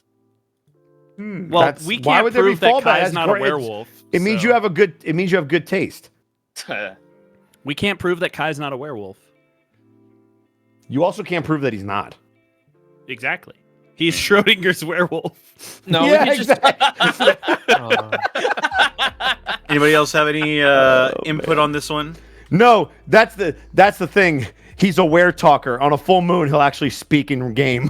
Oh Just shit! have He conversations. just starts role playing Shakespeare. Oh, what's up, guys? More of So- a Y wolf. Oh. We have to tie him down on full moon. have any more thoughts on this one? Conversation. I'd love I to think talk. we're- oh, I'd yeah, love go to ahead. talk about mine, but I probably shouldn't because they could possibly be other characters. Fair enough. Fair enough. Fair enough. On that note, there was another part of this question, but we've gone over it before. It's if we save them as backup characters, we don't have backup characters in this campaign. We go in wanting these characters to survive, but if Shit happens. if the time comes for them to go, that's when we start thinking about our backup characters. We don't have a backup character in mind. As an example, because I think it's the only time on this channel that it's happened, when Connor made his secondary character for Prince Division, that wasn't decided until Tanis got taken out of the campaign. I won't spoil anything, but when Tanis could no longer be around, it was only after we talked that, hey, why don't we just let Connor do something else so he doesn't have to like miss 3 or 4 weeks, and that's when he made that character. So that's kind of how it works. The other- My backup character is a Tarrasque who's magic. I'll allow it. Holy Yep, shit. I'll allow it.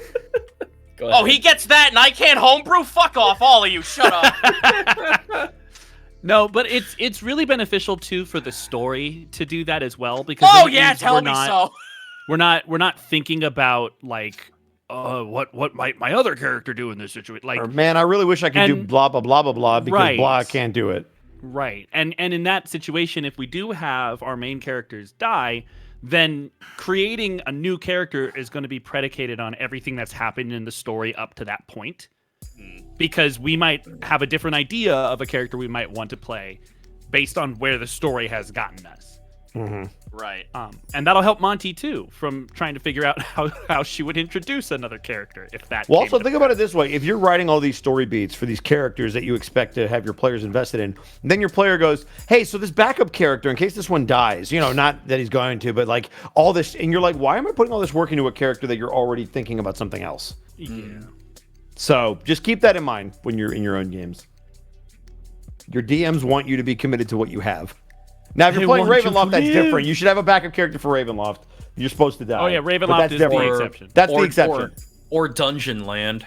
Or Dark Sun. if you're in a game where you're expected to die, backup characters are needed so that you can just keep going because you're expected to die. That's the one exception. God, guys, imagine if they and fucking made Dark if you're Sun. playing Paranoia, your main character is your backup character. Exactly. It's just a clone of a clone of a clone of a clone. Yes, Cito? I was saying, imagine a picture, if you will, Dark Sun in 5e. No thanks. Have fun being a cleric in Dark Sun. Yeah, that'll work out real good for you. I'm good.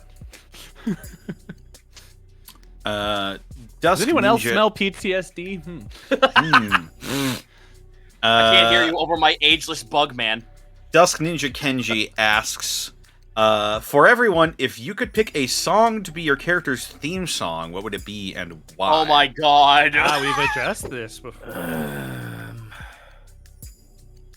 I'll say again, I Didn't I can't pick say what the go ahead. real one would be yet, but the backup one is closer defined by the Indigo Girl. I can't believe you picked the backup song before your first one died. Jesus Christ. We just went over this, Mark, and you already have a backup song.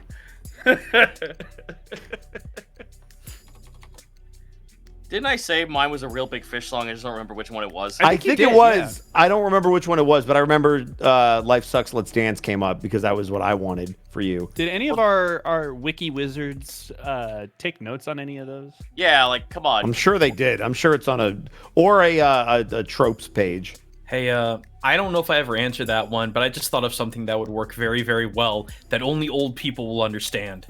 All right, I'm ready. Lay it on me. Sun Do Shine from Rockadoodle. I remember. I Oh, just wow. quoted Rockadoodle the other day. The Tie Your Shoes Wow. song. I sang that to someone, and they're like, "I don't know what you're doing." I'm like, "Rockadoodle." They're like, "What?" Yeah. Thank you, Gaijin. Wow. You're That welcome. actually is really, really fitting. Yup. Rockadoodle's great. Yo, okay, I found the song. I should know by now. Oh, okay.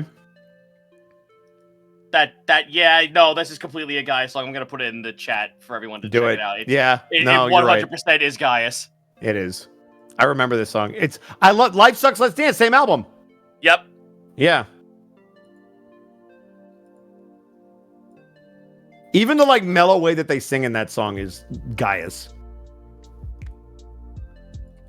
And then we need like a what's like I think that's like 3 albums back that like all the songs are aggressive. That's when like it's the fucking like, oh, time to fight now.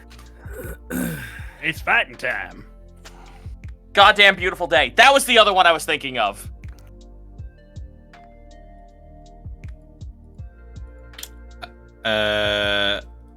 For a few reasons,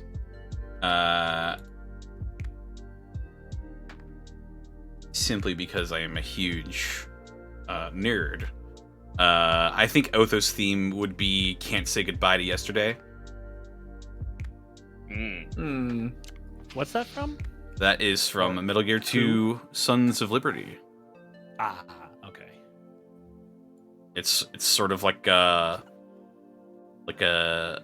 gentle, swingy,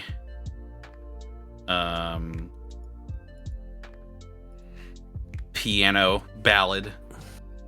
Definitely like old cabaret, easy listening things.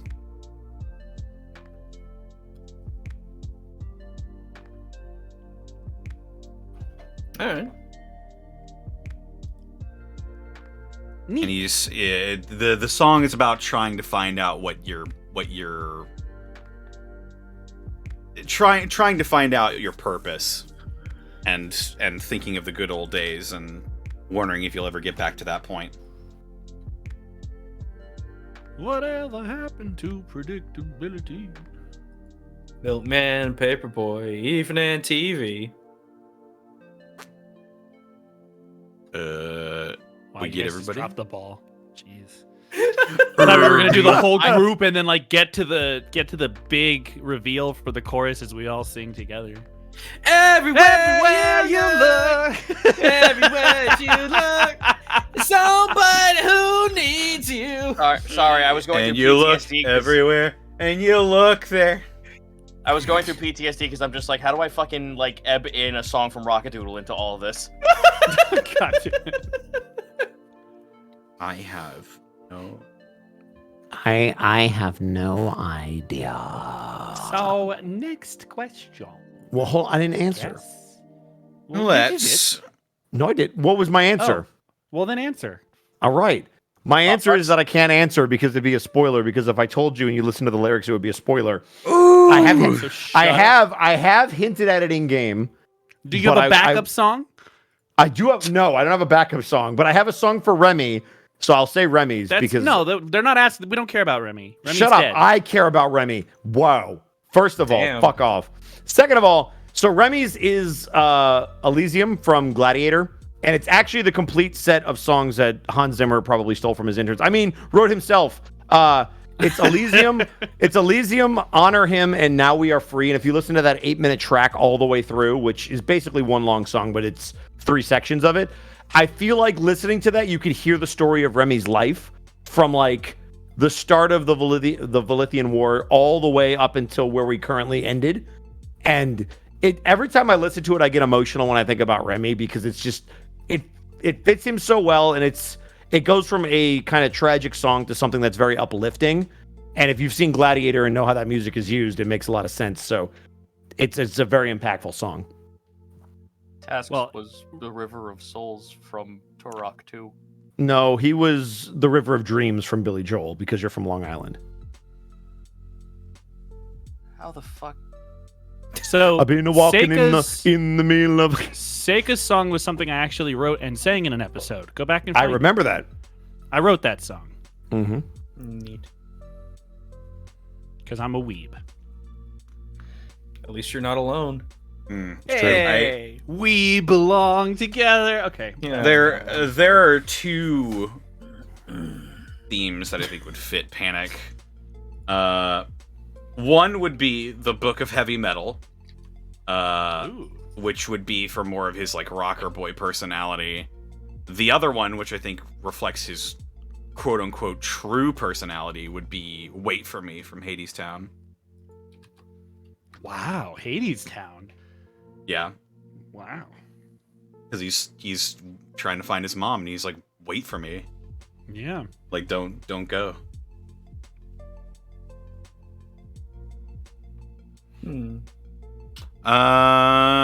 Let's see. While we're here, did Greckles have a theme song? You know what? I really don't know, so I'm gonna ask all of y'all. Shining finger, shining. Not even close. Not even close. What do y'all? Okay, except for Bosco. What do you think Greckle's song would be? Chat Something from included. Naruto. No. Oh. We are fighting. Waiting 3 months, yada yada yada I'm yada. like Next question. I'm trying to find a legit... Dude, there was a Your legit Gaijin answer I had shriveling. for you.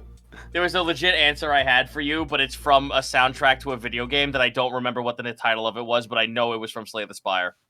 Gotcha. I don't know, think it was something off literally the boss fight. something off the Ninja Gaiden soundtrack. I don't think you need to be stereotypical about choosing a theme song for Greckles. Where in the world is Carmen Sandiego?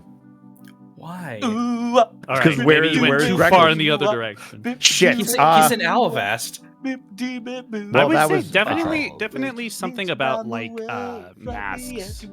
Masks. Yeah. Tiger See, I Mask think- theme from New Japan. Jesus Christ. Next question. I tried. I tried, Gaijin. I'm sorry. Meanwhile, Zito's vibing in the corner. Dude, you have unearthed my childhood. Fuck off. Dude, I love rockapella. All right, what up? I right. would walk 500 miles an hour. me Would see. walk. Bustin' by Neil C. Stierga. Bustin' by Ray Parker Jr. No, that's Ghostbusters theme. No, not Which was that version. ripped off from. That was the version he was talking about. I am going to fire my Omega lasers. Do it. We're just killing Dead Space while you find a question. You see what I did there? Dead Space. With I the get remake. it. It's an anime. I mean, it is. It actually is. technically.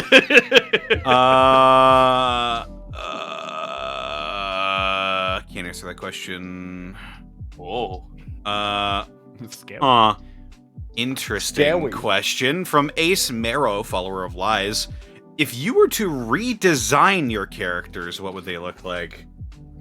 I wouldn't. I hate to be that guy, but I wouldn't. I mean, I wouldn't either. Do you yeah. know how hard it was to get fucking approval? Well, I actually have made this a trivia point. Gaius wasn't meant to be all covered in fur. That was actually a mistake that I'm like, ooh, I like this. So I guess he would be more in line with a typical satyr, where it would just be flesh up top and then fur on the bottom. But it's fine as it is, so nothing changes. Wait, what if it was fur on top, flesh at the bottom? That's a reverse mermaid. I love that Citric is in the chat being like, Citric's in the chat being like, no, go ahead, I'm listening. I knew, like, within 20 seconds of picking Iskan's name, I knew what kind of lizard I wanted him to be based off of. And within 20 minutes of it, I was already in Theropod's DMs going, help me design this lizard boy. So, like, we went through a pretty lengthy process of, like, narrowing down his design. And I was happy with it from the beginning. It was just about getting the patterns right and finding the right balance of colors. So, I wouldn't change anything about Iskan.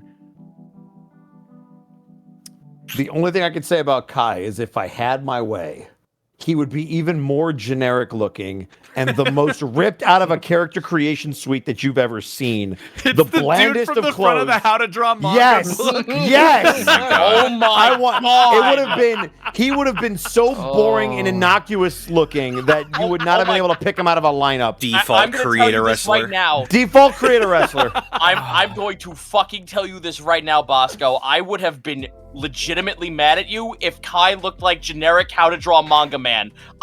John Manga is not allowed in this campaign. Fuck you. You have slightly offset pupils. Oh my god, I'm having With a the fucking nose aneurysm. The nose is only artist of visible Zito from is 3/4 view. Do you not understand how many times I have been asked, this is a good Christmas present for you, right? Fuck off! Fuck you and your John Manga book! Dude, that's like the Scholastic Book Fair's #1 bestseller. I know, and I fucking despise that it is! The only thing I can John think. Manga. The only thing I can think of for Otho was that originally Otho was going to be a different kind of tiger. He wasn't going to have the white hair and black stripes. Was he going to be a Bengal? He was going to be a melanistic tiger, actually. Ooh. Yep. Which was also really cool looking. Black Or hair and white stripes. Yep, pretty much. Well, it was the way I was going to do it is he was going to have like sort of dark gray hair and then pure black stripes. Sick. So you'd have sort of like a salt and pepper thing going on, but not really. Salt and pepper. Thank you, Patrick Stewart. Yeah, that's all I got, really, honestly. Cool. Let's see.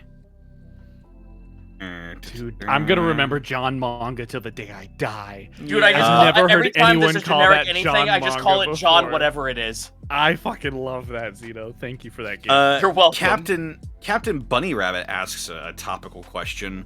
What TTRPG have you always wanted to try but never got a chance to play? Oh my god, let me count the ways. Star Wars. Really? Ooh. Really? I've had 4 campaigns in the Star Wars tabletop planned that all fell apart after character creation. I've never been able to actually play any of my Jedi characters. Scion, Mutants and Masterminds, Yes. Savage Lands. Savage Lands. Savage Lands, oh god, it was on the tip of my tongue and I just had it. Fuck. Fuck. I got one. Go ahead. L5R. I've never had the You've never opportunity actually to play played it. I've never had the chance to. Wow. There's no group has been available. No one's been wanting to run it. Hey, Zito. No, I will not put that evil on him. What the fuck? What if it's just you and me and Zito? We'll do a 3-person. Let me be L5R. Scorpion. No, I mean, you will do never it. be. So if I'm so okay, public right now. Motherfucker! Fuck you! I'm not allowing it. I'll be back. I'm gonna You're refill a my drink. player. You just said the question was play. You would be a player. You don't get to decide. If there was a Scorpion character and I found out about it, if I was a crab and I would be a crab, I would fucking kill you. Can you at least let me not be a John Human? Oh, do you want to be Kuni? Do you want to be like a crazy Frankenstein Kabuki boy? Sure, just anything other than John Human. You would. I wanna think be You would love being Cooney because you just get to screw around with Shadowland shit and like do wild experiments. Sick, whatever. I don't care what clan. Let me just do this. Don't tell Money that I'd be Crab. She'd eat me. I want to be always- Kenku personally. I've always wanted to play Cyberpunk Don't Red. sigh at me. Ooh. Cyberpunk Red Original? would be Either of any of the Cyberpunk, but specifically Red because it's new. I think you Shadowrun. would really enjoy it. Oh God, I would love to play I- Shadowrun. I haven't You played haven't played Shadowrun in a Shadowrun? long time. No, I've never had. Dude, I wish Again, I Bosco never had a were chance. here. Bosco. Okay. Bosco, when I- you listen to the VOD, we'll work out a Shadowrun campaign so these boys can do a milk run. Yo, listen.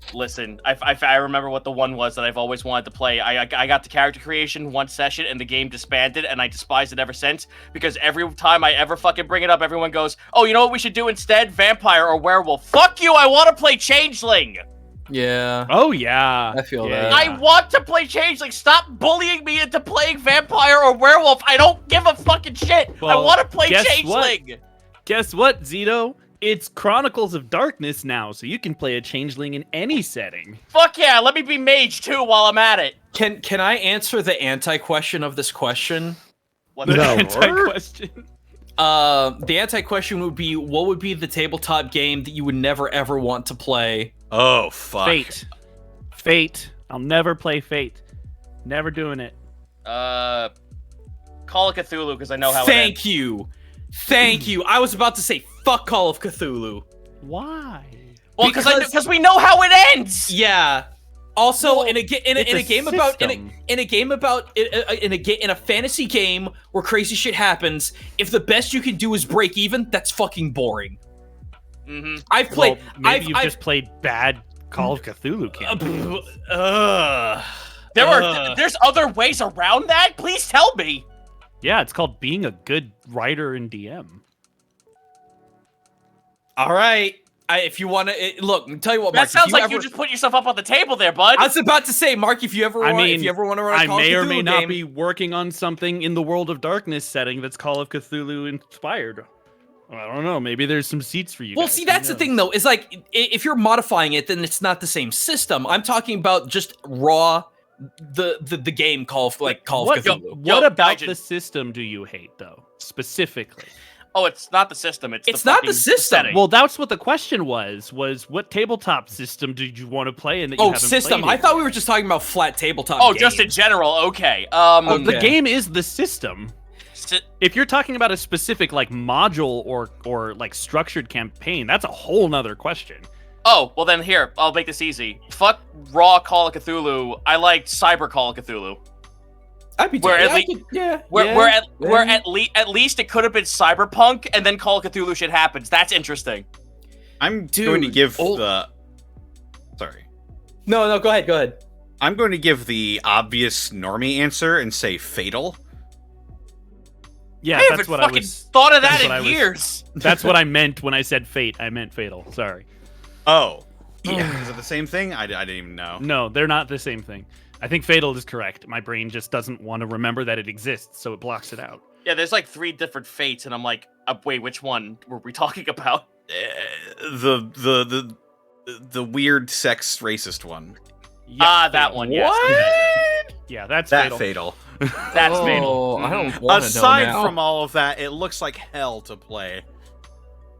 It is a nightmare on paper, and it is a fucking travesty in practice. you know what I So it goes from bad to worse. When No, creating wait. a character, you need 200 dice rolls to generate your ability scores. Oh my Yeah. god. But why? I'm Oh, sure. but wait. There's a whole section on anatomy that you have to fill out. Uh-huh. I'm just gonna say it. I want to play another pony game. I like let's- that dumb system. I Yo, love listen, that. listen. I didn't God. get a chance to play it, but Write Your Horse Mom a Letter game actually looks like a fun time, like setting wise and like interesting play wise, because it's just you write a letter to Horse Mom with magic, and then all of a sudden everyone else on the table gets to write their experience to Horse Mom. I like the idea of playing in a campaign with whimsy and low stakes. Like that sounds like Oh, so like much what fun. like what Joe Cat was talking about in that one tweet that one time, like Yep. where it's not save the world, it's go do a bulletin board quest and then Sli- hang out with Slice friends. of life. With You know what? fantasy. The one shot that we did with was that Dice Legends, Yeah. where we Yes. were all animals. Yeah. That was a fucking blast. Cause like for us at least, Three the of us stakes got were bard pretty levels. low. The stakes were pretty low for us at least. So like we had no idea that this was like even tied into like a major serious campaign. Yeah, we or had no anything. idea what was going on. So just being able to have fun and be kooky animals and do fun stuff, like that's a great time. Not that I hate the more long form stories where like you have a developing story. I love those, but it is nice to just kind of let Bro, we loose should every play once in a Mouse while. Guard. I'd be down for that. Ooh, interesting. Well, not to spend too much time on this question. I think we've all answered. Next one, I guess. Where? Tish. Tish. You can do it, Connor. I believe in you. Looking for one. Also, one aside, I would run Pokemon Tabletop Adventures. Of course you would. Fuck you. We've actually got an Animon game brewing. It's not. Yeah. My favorite Digimon. Let's see. The already Steam is answered that. being released. Yeah. Also, the I'm- new Marvel tabletop RPG looks interesting. I'm waiting for more info. I have the playtester book. and it Hyper Light seems Drifter, the Waiting to RPG. receive more info. already answered that one.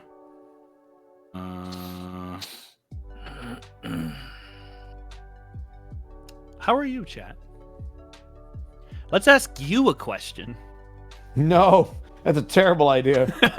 How Connor, can you not am find one question? I'm looking at questions that would be like interesting to answer, but like Here's my question to chat. Have you ever had a dream where you can, if you could, if so, you Plays could, the living to fight the dead. you could- you could do anything. The yeses roll in. You're all sheep. You said Yep. the same answer. No. I don't There it dream, is. so no. I don't have a soul, so no. Is that void? Are you void inside? What the fuck does that mean? I've I had am the too many Void concussions Walker. to dream, so Whoa! All right. Well, here we go. All right, it's true. Connor, please. Save us, Connor. Wow, I'm From- opening and sharing an important aspect of my person, and everyone's like, "Move along." How are the Pop Tarts? Delicious. Oh, I'm fucking murdering you. From Dougler93, have you guys ever had a session or a moment in game that just felt cathartic when it was over? If so, what was it? Ah! Yes. Yes. Go ahead then. Yeah, go ahead. I don't know if we have the time. We Short don't have version, the time. abridged version.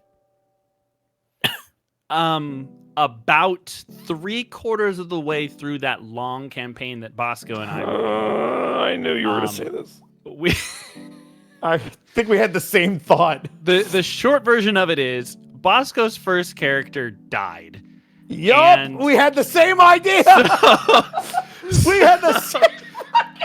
and it was so heartbreaking because this was Bosco's first tabletop experience ever. It was his first character ever. We in were a 2 tabletop years game in. Ever.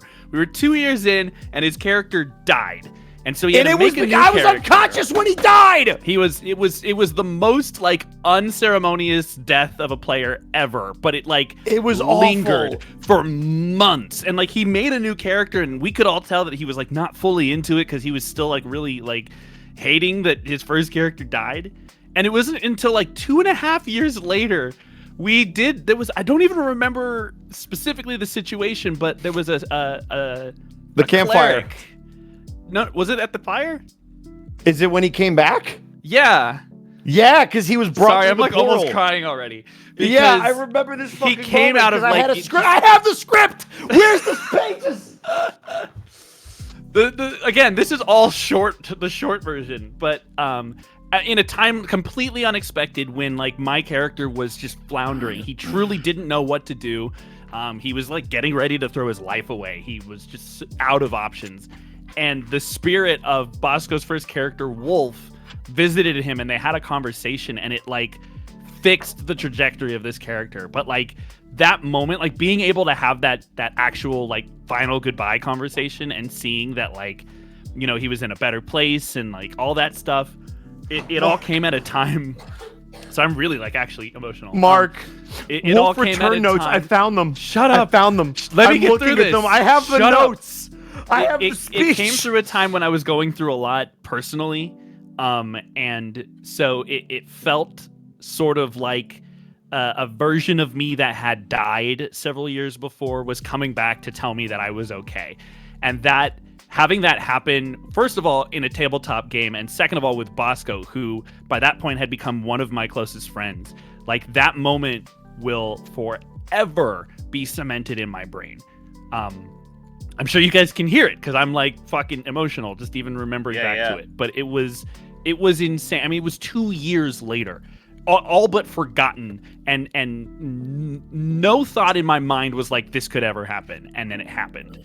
So it was incredible. Shout out Zanny.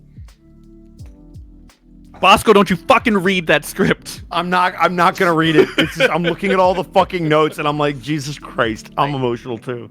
Like, I guess the most cathartic thing out of me was after all the years of having terrible circumstances happen, or just like never being able to actually experience a game to its start to finish, doing TFS at the table and seeing it fucking get completed was the most cathartic thing ever, because that was following like I've said this before in chat. It's kind of shocking that I actually stuck with this hobby and enjoy it for all the shit that it's ever thrown at me. For me just to be spiteful and just go, all right, fine, fuck it, I'll do it myself. I finally did, and it felt amazing, and there were people who liked it, ? I know they're out there, and the fact that they are, holy fuck, that's cathartic. Yeah, I can definitely imagine that. Being able to do the thing that no one would tell you, or no one. Yeah, everyone told me I was either doing wrong, or it's stupid that you think this way, or whatever. It's just like, this just sounds like all shit you're telling me just to do anyway, because fuck you. And I did it, and it was great, and oh man, I'd do it again. Mark. And you better. Mark. What? 2016. Fuck off.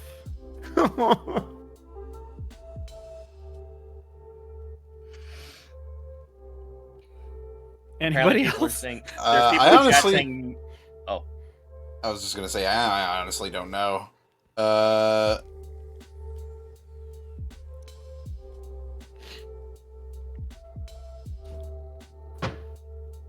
Whew. Sorry, I didn't mean for it to get all heavy. Definitely nothing on that level. Definitely nothing like that. I love you, Mark. I love you too, Bosco. I already talked about my most cathartic tabletop thingy, and that was completely throwing my DM for a loop by not doing the infiltration mission, but rather convince the entire town to just fucking steamroll the evil. Okay, for all the was people it who are just saying... because you were able to do it, or was it like in response to something? So since we're all getting emotional and such, some of you may not know, but back in 3.5, if you took level penalties, you could take on subspecies. I was a half celestial. I was a half celestial paladin. What that meant is that I had like a 22 charisma. So the thing is that my DM was like, okay, give me your speech on the spot right now and make a dice roll. Wait, and make a dice roll? And make Fuck a dice that. roll. No. It made sense. The dice roll was like, it was in the 20s. I rolled stupid high.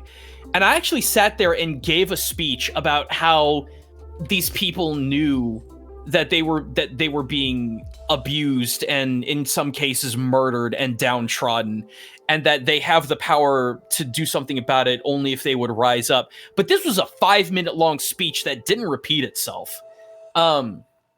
And after all that, like everybody got into the spirit. Like I was able to go a little ham because I admit I was pro tag cooning a little too hard then, because that was back in high school.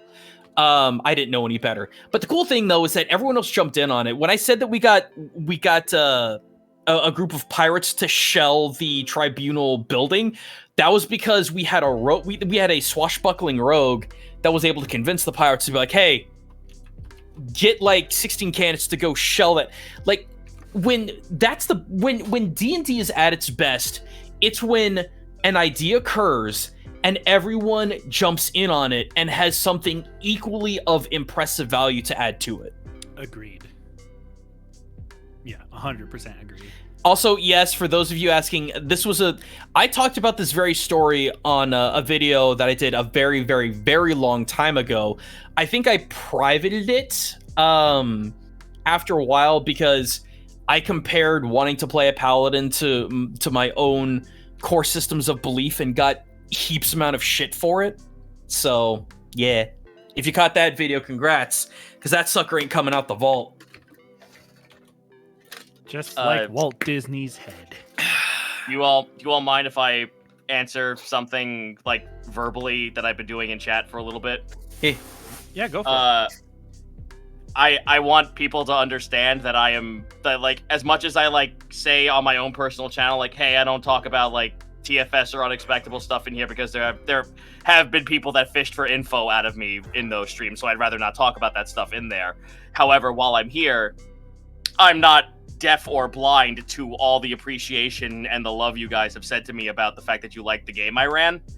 I love that, and it inspires me to want to do something new in the future. I can't give you Wonders 2, which I know a lot of people want that, but I simply cannot do that anymore. However, I can give you something new, and I can give you something fiction. And for those of you who know what that is, and say, wait, there's more? Yeah, what do you think all my OGL like compliance stuff is that I've been putting out on my own personal like stuff and whatnot? All the new homebrew stuff and stuff that I've been giving you, that all ties to fiction somehow. So I've been giving you subtle hints about something I'm working on, just, you know, to help pay bills. It's in little $5 chunks.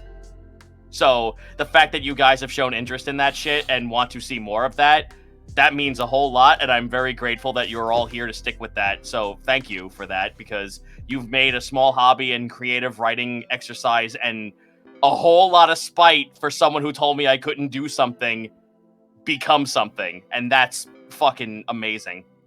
Yeah.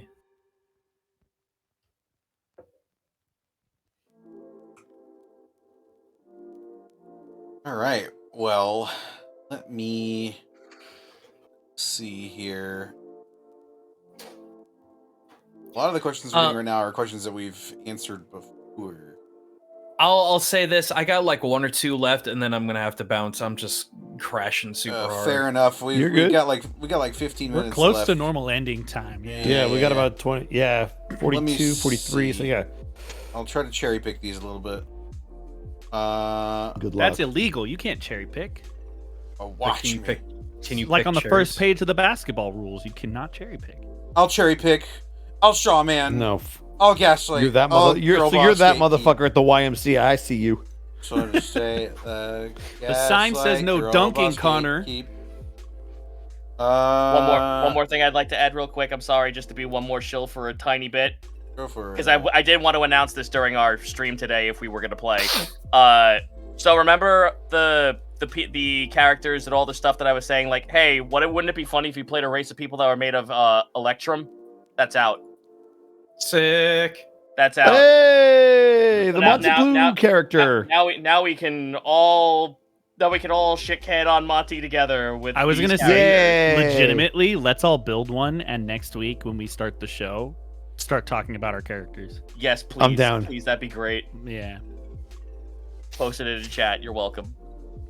that's a welcome I'm back in. for Monty. I'm gonna. Ooh, it's on your coffee. Yes. Nice. I can't believe they announced that it's pronounced that way. It's so Not stupid. not only do you get 3 true elementals, but you also get a new monk tradition. It's apparently Ko-Fi. No, it's coffee. Is it?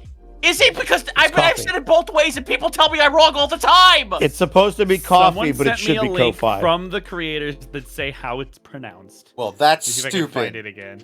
It's very The person who said who made gifts is wrong too. yeah. Gifs are Rem- gifs, not gifs. Remember when they changed the Patreon logo? I don't, because that other thing looked like a piece of shit. Remember when they changed the Discord logo? I don't Dude, actually. remember that when time they we answered a changed question Twitter? during the Oh, Q&A? wait. Uh-huh. Those were Sorry, good folks. times, I'm looking for Good a times. question that we haven't Yeah, we're just answered filling time, and it's can answer. That's the hard part. I have a question for everybody. Can I ask a question? What's the question? Sure. Cool. What is one of the most frustrating moments you've ever had at the table? Oh, I know that And frustrating immediately. and frustrating can be whatever you think it means. Go for I it. know Ryan. that I have a immediately. I have a whole story I could say to this one, but go ahead. Getting mind controlled during the elemental plane of Earth. I fucking hated Ah, that. yes. I I love remember you. we talked about it. We talked about this, so there's no hard feelings. It's been talked about, but I just want to. Nothing pisses me off more as a player than taking away agency and control. It's like I would rather be dead. This I is agree why to I that. hate this. This is why I hate the start of Baldur's Gate 3. Like if someone came up to me and was like, "Oh, by the way, you're gonna be fighting a bunch of vampires, and you're gonna have to keep rolling to prevent yourself from being thralled," I would literally kick that DM in the dick and throw the book at him. It's funny you should say that because that's very similar to what my answer was going to be. Gotcha. I don't want to run over because Zito said he had an answer. So go ahead, Zito. And I've told my story multiple times, but I'll say it, and it's the reason why I am very picky when it comes to anyone who wants to run a Vampire the Masquerade game. I was brought to the table. I was brought into a already running game as the wingman to someone who wanted to get laid that night and wasn't told so. So I was the +1 to a game just so that guy could make himself look good in front of a girl. Oh, that's awesome. That's kind of fucked up. Well, playing Yeah. TTRPG? I know. Well, the thing is that was the gateway into them going into the park at 3 o'clock in the morning to all LARP their characters. Gateway. Oh, for fuck's sake. It's not till Saturday. Also, Eh. yes, player agency being taken away is like one of my biggest pet peeves, and railroading can be a useful tool sometimes, but not when you are like driving it home to the point where you want the DM wants something to happen, and by God, it's gonna happen. Let me. I don't want to bring up a address specific that. instance. Go ahead, Mark. Go ahead, Connor. I was saying I don't. Zito. I was saying I don't want to bring up a specific incident, but yeah, I've got one in mind. I'm not gonna say it though. Gotcha. Well, I'll bring mine up. So I was invited to join a campaign, and I was specifically wanting to play a lycanthrope hunter. Like that was his whole thing, right? I built the character from the ground up. It was Pathfinder. It was about being able to like find the monsters in the world. He was essentially a very aggro Van Helsing. That's what I wanted to do. Session 2, we were in a swamp and encountered a were crocodile. And this is session 2. We're fighting the were crocodile. The DM has the were crocodile attack my character. He beats my defense by like 1 point. And then the DM proceeds to tell me that the were crocodile bites my character's arm off. Like completely. So I have one arm and tells me I'm now infected with lycanthropy. No check, no way to decline it.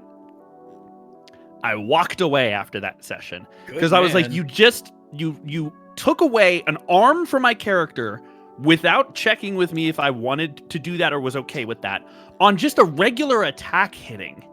And then cursed my character with the one thing that he is designed to hate his whole life. That is not an interesting story. Not session 2, it's not.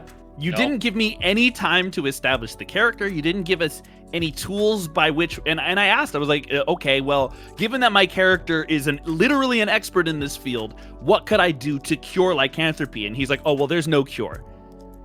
And I was like, fuck that, I'm out. I believe I'm it. done. Because as cool as it would be to play a were-crocodile, I would love to do that in a different setting with a different character, but not with that character.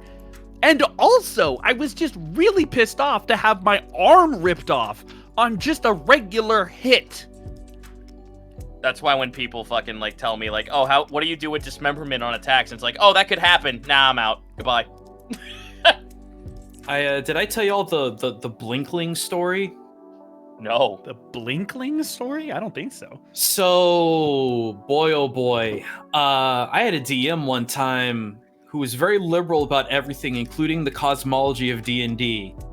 One of his friends rolled in and is like, yeah, I'm a Blinkling. And we're like, the hell is that? It's like, oh, it's a halfling mixed with a blink dog. And I'm like, I don't want to think about that. So what exactly does it do? And it's like, oh, I could jump into the ethereal realm at will. And I'm like, we're level 1? Excuse me? And he's like, oh, and by the way, I'm chaotic neutral. And by the way, being chaotic neutral in 3 and 3.5 is a fucking death sentence. It basically means I'm a jerk off and I get to do whatever the fuck I please. Exactly. I would rather have a chaotic evil character. Because people don't know how to play chaotic. And so here's the thing. He was apparently a rogue, and I don't know why. I sat down with my DM with the actual cosmology book of 3.5 and said, this is fucking impossible to do. He looked at me and said, my game, my rules. He allowed this character while in the ethereal plane to attack other players in the material plane and have it hurt them. That is according to the cosmology, that is fucking possible. Well, yeah, because you can't strike that. Yeah, I know. That's so. And so basically what happened is that he started, this Blinkling started stealing from the party. We caught on, tied him up by his nutsack. We were that specific. He blinked out of the ropes and TPK'd the entire party. That is the worst. This actually happened. Oh, I believe you. And that is the worst experience. And the weird thing is that this DM was pretty decent for the time. So I don't know how that happened. I mean, anyone who says my game, my rules loses an infinite amount of points from me. Oh, yeah. It's not your game. It's a collective game. Like, you don't own the camp. I hate that kind of mentality. I'm gonna buy Connor some more time, and I'm not gonna tell the story. I've actually got one. Oh, all right. Oh, okay. Well, But then if you want to tell your story, say then when you can do that first.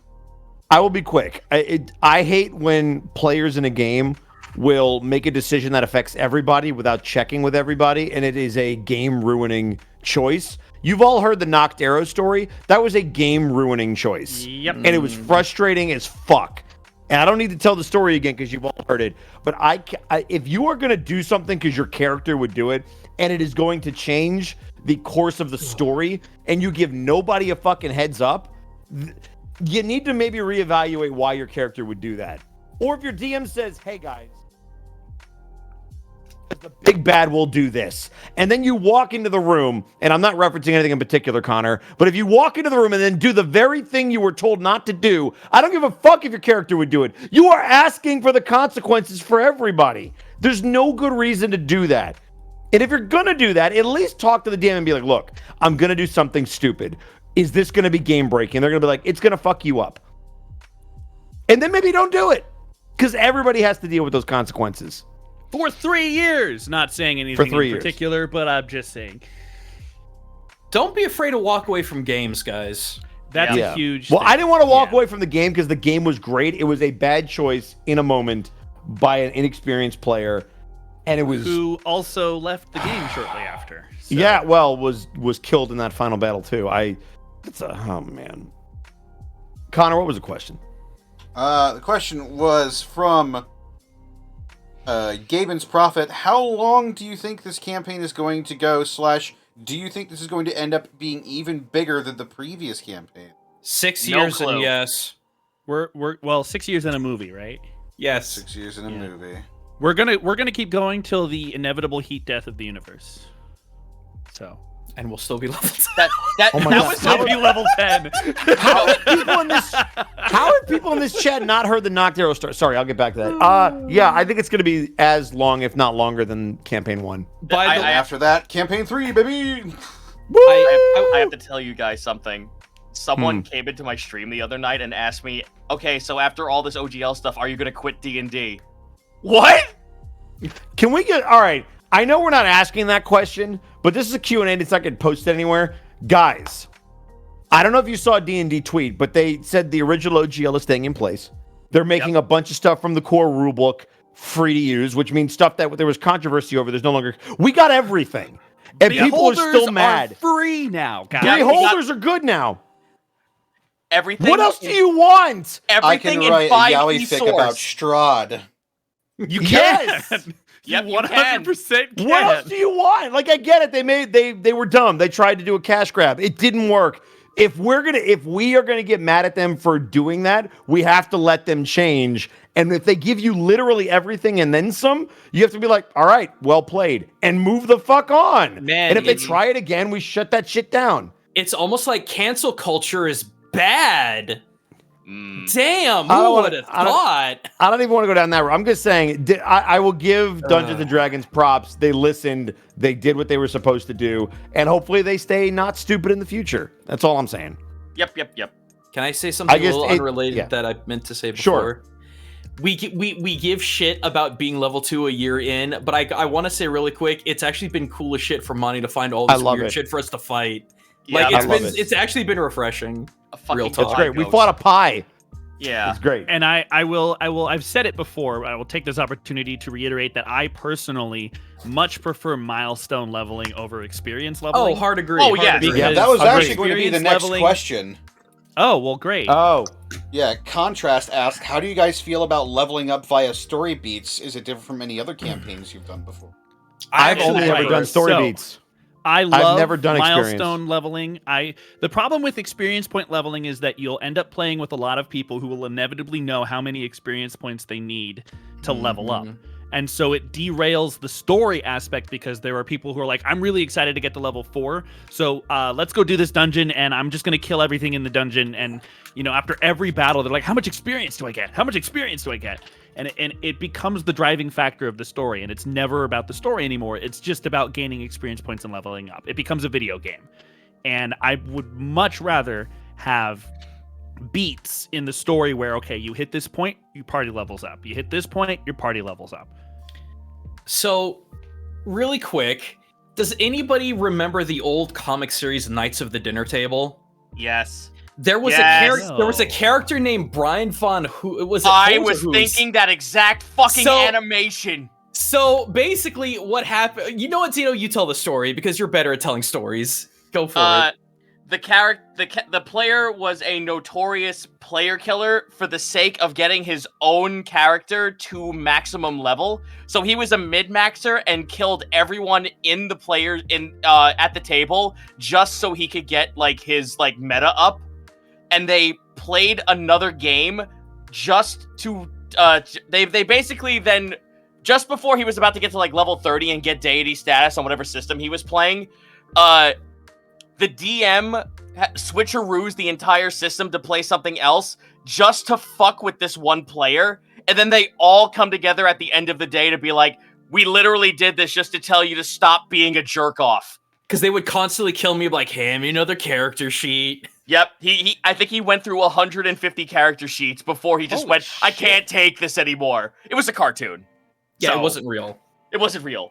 Even still, the idea of that is fucking ugh. Yeah, but that's actually small potatoes in comparison to all the heinous things that other player character did to everyone else at the table. I would go Like- as far as to say I think experience-based leveling should be phased out of Dungeons and Dragons. I I think don't it should be phased out of disagree. all tabletop systems, personally. I think there are too many systems out there where the experience point mechanic is baked into the game. And it feels like you're only playing to achieve leveling. It doesn't feel like storytelling. Like I said, it It's feels like a video game. It's a holdover from its time as a war game that does not need to be in games anymore. Mm-hmm.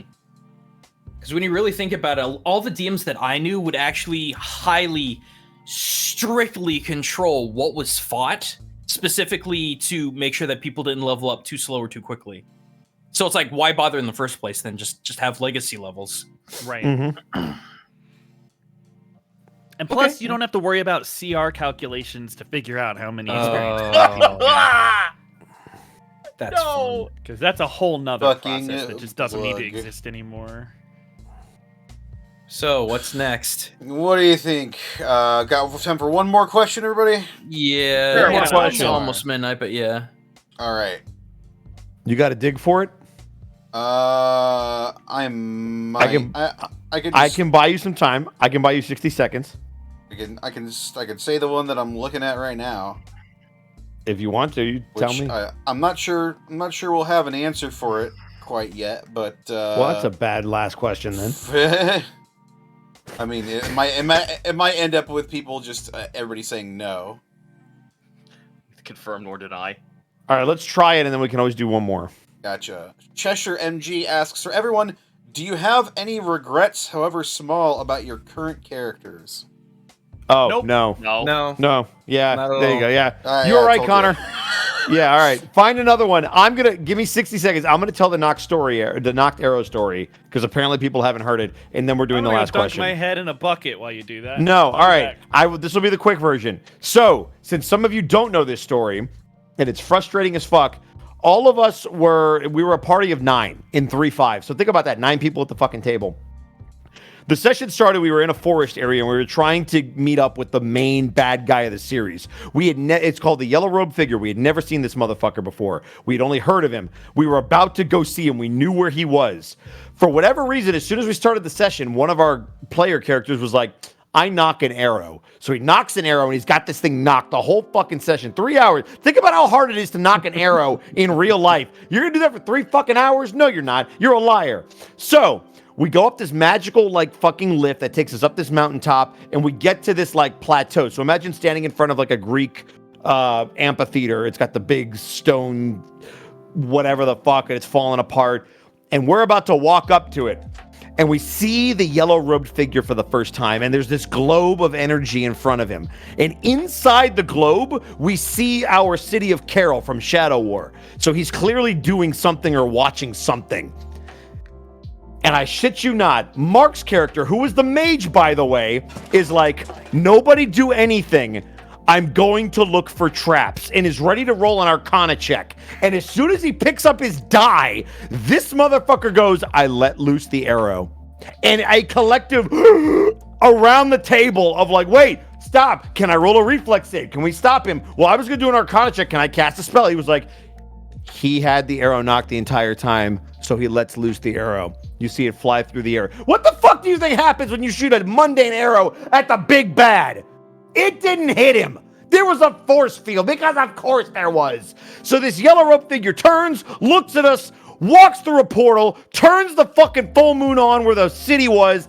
I turn into a werewolf. That ruins my character. Mark and I fight. We have a big-ass boss battle, and he never spoke to us the entire campaign. And our DM told us that was when he was going to talk. And I will never forget that moment, because it was bullshit. There was 4 Well. years of campaign after that, and we still There was don't 4 know more what he years was after gonna that say. shit.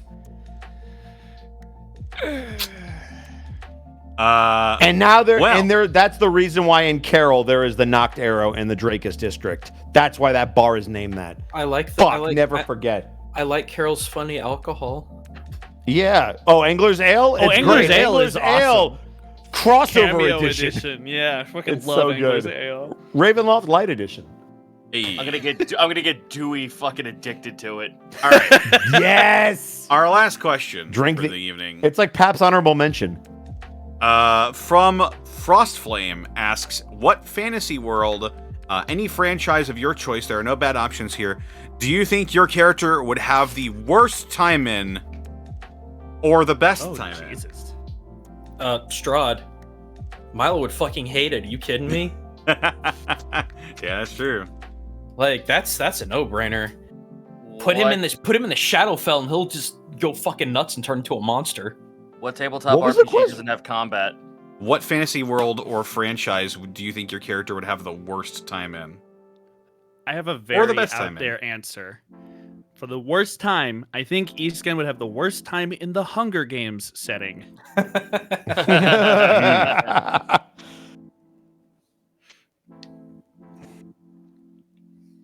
God, I don't know. Because what fucking fantasy setting doesn't have strife? Because that's literally all Gaius is. My Little Pony. My Little There you Pony. go. I was about to There you say. go, My Little Pony. Oh Jesus Christ! Care Bears. You can't punch anybody unless it's off screen. Oh, I've got it. Put Gaius in the Polly Pocket world. Oh fuck! Conversely, The Barbie world. Conversely, Gaius is the new Ken. Conversely, the only way out of that one is then you put him in the Mighty Max series. That would Hey. be awesome. I have it. The best place you could put Milo is in the Cooking Mama. the VeggieTales universe. Oh my Fair. god, that's horrifying. Oh god! Why would Tell you me say I'm that? wrong. Holy Tell fuck. That's me gonna I'm clarify. wrong. All the main Tell me characters I'm get wrong. cooked. Milo day just one. happily roasting asparagus in the corner. Larry, no! See, you all go for the violence. I'd imagine Milo just be hanging out with Milo, Bob sing and a Larry. song. Sing a song, That's Milo. so Yeah, good. because we've never seen him cook a cucumber and a tomato before. I just think you'd vibe with the veggies and Guy- talk about Gaijin. about Orin. Gaijin, I'm now. I still want to see Milo in Overcooked. There is a cursed VR world that is literally a kitchen for the VeggieTales. No. And now I'm just imagining Milo on the kitchen counter watching episodes of pirated VeggieTales. No. Oh my god. If in all fairness, I actually loved VeggieTales growing up. Fuck you. Okay. I will own that. Nobody's judging you. No one They- judged they you at all. got a Larry- show for Larry- you. Larry the Preemptively cucumber. defensive. No, shut up. Larry the cucumber predated internet comedy. That's technically true. VeggieTales called out meme culture before it happened. They called that Technically shit. true. But so did Why did the Ptolemy, so I don't know if that's really Mark, why better. did the chicken cross the road? Because it was late for school. Incorrect. The answer is weed eater. Right. I hate you for not knowing that. I like- Connor, what about you? Trying to think of where Otho would have the worst time. I thought about where Eastgun would have the best time, and I guess it's not really a fantasy world, except sort of. I'm gonna put him in Bob Ross's studio. Because it's safe, and all they do is paint pictures of landscapes all day. And I guarantee you he would nitpick it. I think Otho would have the He worst might. time in Rogue Trader. In a Rogue I Trader? think Otho would hate Rogue. It's all criminal He would activity hate and Rogue shit. Trader. Maybe. Yeah, I think that'd be the closest. It'd be all bet. the sophistication he's used to, but they're all criminals. Everybody's just like him, but a criminal. Yeah, Rogue Trader. Otho would hate Shadowrun. He would hate There's, Shadowrun. no. There's non-criminals in Shadowrun. It's a legal system. Oh, now we're just Shadowrunners are Now we're legal. nitpicking. Now we're I'm splitting sticking with Rogue hairs. Trader. I'm sticking with Rogue Trader. There's I'm no with escape. Rogue Rogue Trader, Trader, I yeah, buy that. probably Rogue Trader. Also, 40k is a crap sack and it's Yeah. miserable. Yeah. Okay, Uh, so He'd be I guess accused I of could being give, a gene stealer too. I could give a real answer, I suppose. Okay. So yeah, I'll concede to the idea that MLP, while it is the fucking like probably one of the most safest places visually for Gaius to be, he would fucking absolutely hate being there.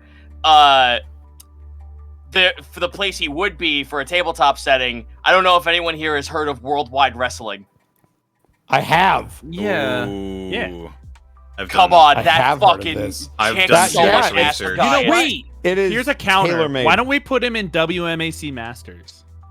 why don't we just put him in like the Kinnikuman anime? Dude, let's just put him on my I don't know Friday what the fuck stream. that is. You would, dude. Imagine anime wrestling. Wait, yes, I but- do. Yes, I do. I I was lied. about to say. I was about I to lied. say. No love Ultimate, for ultimate, WMAC aka Masters ultimate here? muscle. Citric. Citric, we need to build Gaius in 2K22. Let me know when it happens. I'll watch. I think I'm still holding for the WMAC Masters version where the Fawn walks in and beats the shit out of Wizard. Like, I would watch Hell that yeah. episode. Oh shit, Citric's on it. Let's fucking go. Oh no. I'm stoked. Citric's on I it. think I love you, I think Citric. I agree with the Rogue Trader for Otho's worst time. Okay. What about his best? His best? I've given some thought to this. I think his best time would be in A Song of Ice and Fire. Ooh, I like that. I Interesting. like that. Yeah. What house?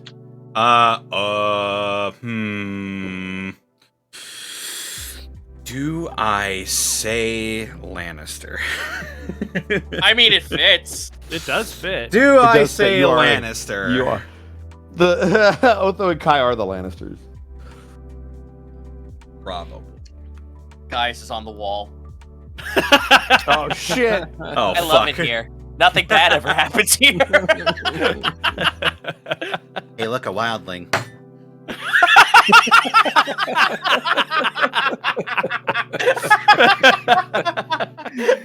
Fucking damn it. Take that. What about you, Mark?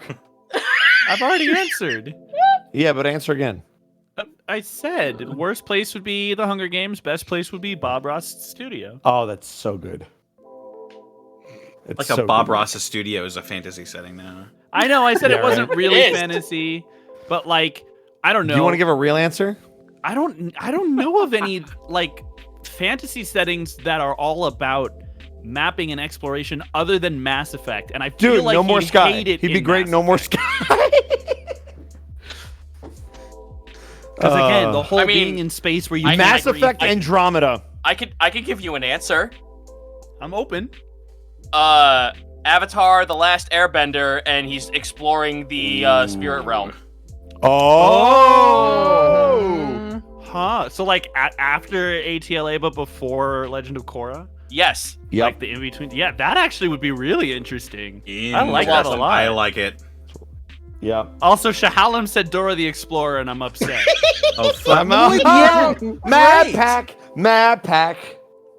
Swiper, no swiping. You literally just He's take his gonna fucking just. staff Ay, and whaps Dios him mío, my no, map. I would just obliterate him with fucking with an ice Starlight. knife. There would never be another swiper problem. Just obliterate with guiding bolts. Swiped your last swipe. Just chop his head Where off. is the jail? Ay, Dios mío. Can you find the cemetery? Good. Well. Oh fuck. I- Be careful. The dead are rising. Everybody get their licks in. I think Okay, so. hold on, one more. all right. Go Go ahead. Zedlita literally just posted in chat. Oh. Okay, KO Gaius. Yes. Oh fuck, that's yeah. so Oh, good. that would That's be good. That's perfect. so good. That is fucking perfect. And there you have it. I have to do Kai.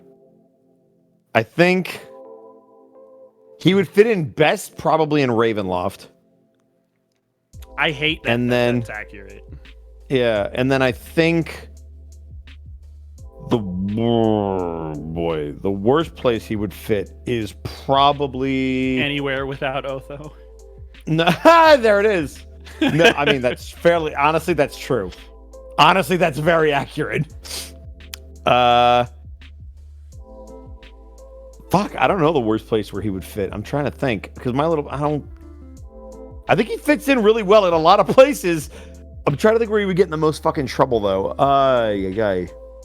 Oh, I know. The worst place he would fit in is fucking Carol. I actually was thinking that, and I was like, he's gonna. Because think it's a like joke if I everything he say does it. is taboo there. Yeah. So he'd be in super. Also, he absolutely would do blood magic. He'd be He's so in jail fucked. with Lyric. He'd be with Lyric. Lyric and Kai would be in jail. Yeah, 100%. But what kind of blood magic would Kai do, though? That's the big All of question. I mean, I mean, all of it. So there's a Everything that's character that new. Mark is thinking of that is no longer with I'm us. not that thinking Kai of would him. I don't know what you're talking about. Yeah, I never Kai think would of him. absolutely follow in those footsteps. Like, not the disgust. one that you're chasing down. His kid. Oh, yeah, no, that would be fine. Yeah. I'd feel bad about it, but that I yes, could- of course. At least Yeah, we got but like that out that's of the way. yeah, that was it. Again, there's a lot of context that we don't have the time to get into. Somebody's like, Lyric looks at Kai first time. Fuck. I also think he would hate the Pirates of Dark Water. No, Oh I don't think he would actually. Really? I don't think he would. Pirates? Who the fuck doesn't love the Pirates of Dark Water? I'll say. Dark Water? The Oh, you got Dark Water, so dude. He got, Eastern dude, he there. got so East Coast. He's a fucking That New Dark York Water. I was, right I was out. drinking tea as I was saying that, and it was either that or the fucking water goes down my esophagus. That's fair. You know what? It's either choke or New Yorker. I get it. Those are the two options. Yeah. Choker. We should go though. We're holding up some certain folks. Yeah. I'm sorry. All right. Well, thank you all for stopping by. This is very much impromptu Q&A session. Yeah. Thanks for stopping by. Thanks for your questions. Thanks for all the bits and subs, and thank you for showing up. Hopefully next week we will have a show for you. As for Gateway this Saturday, for those of you who may or may not be keeping up with Lenny Patour's side of things, he had a procedure done that he is still recovering from, so it's up in the air right now if we'll be running on Saturday, but I will keep you posted. Be sure to tune into the Twitter and the Discord for more information on that. But in the meantime, hopefully we'll see you back here on Wednesday. Yeah. Yeah. I Same hope this unex- Q&A was unexpectable enough for you guys. yeah. Teehee. Said Oh, that the poor thing. duck. My God, he's ducked. Are we gonna raid somebody? We might as well. Alfred's live. Alfred is live. We can go ahead and raid Alfred. Why not? Doing some arts. All right, y'all. We'll go ahead and see you next time. Let's go ahead and raid Alfred. Raid. Paper box house. Raid message. What should our raid message be? Well, last night there was a whole kerfuffle with chickens. I don't. Yeah. Listen, it was a saga. If it's in jokey enough, say that Zito apologizes for the chicken incident. It's both in jokey and relatable.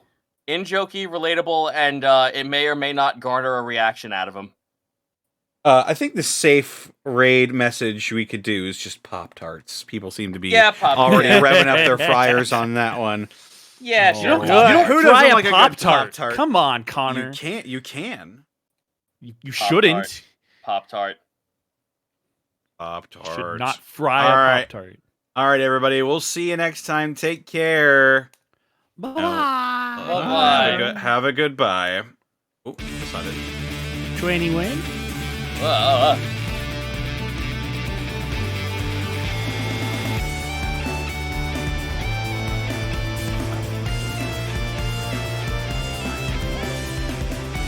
Not yet.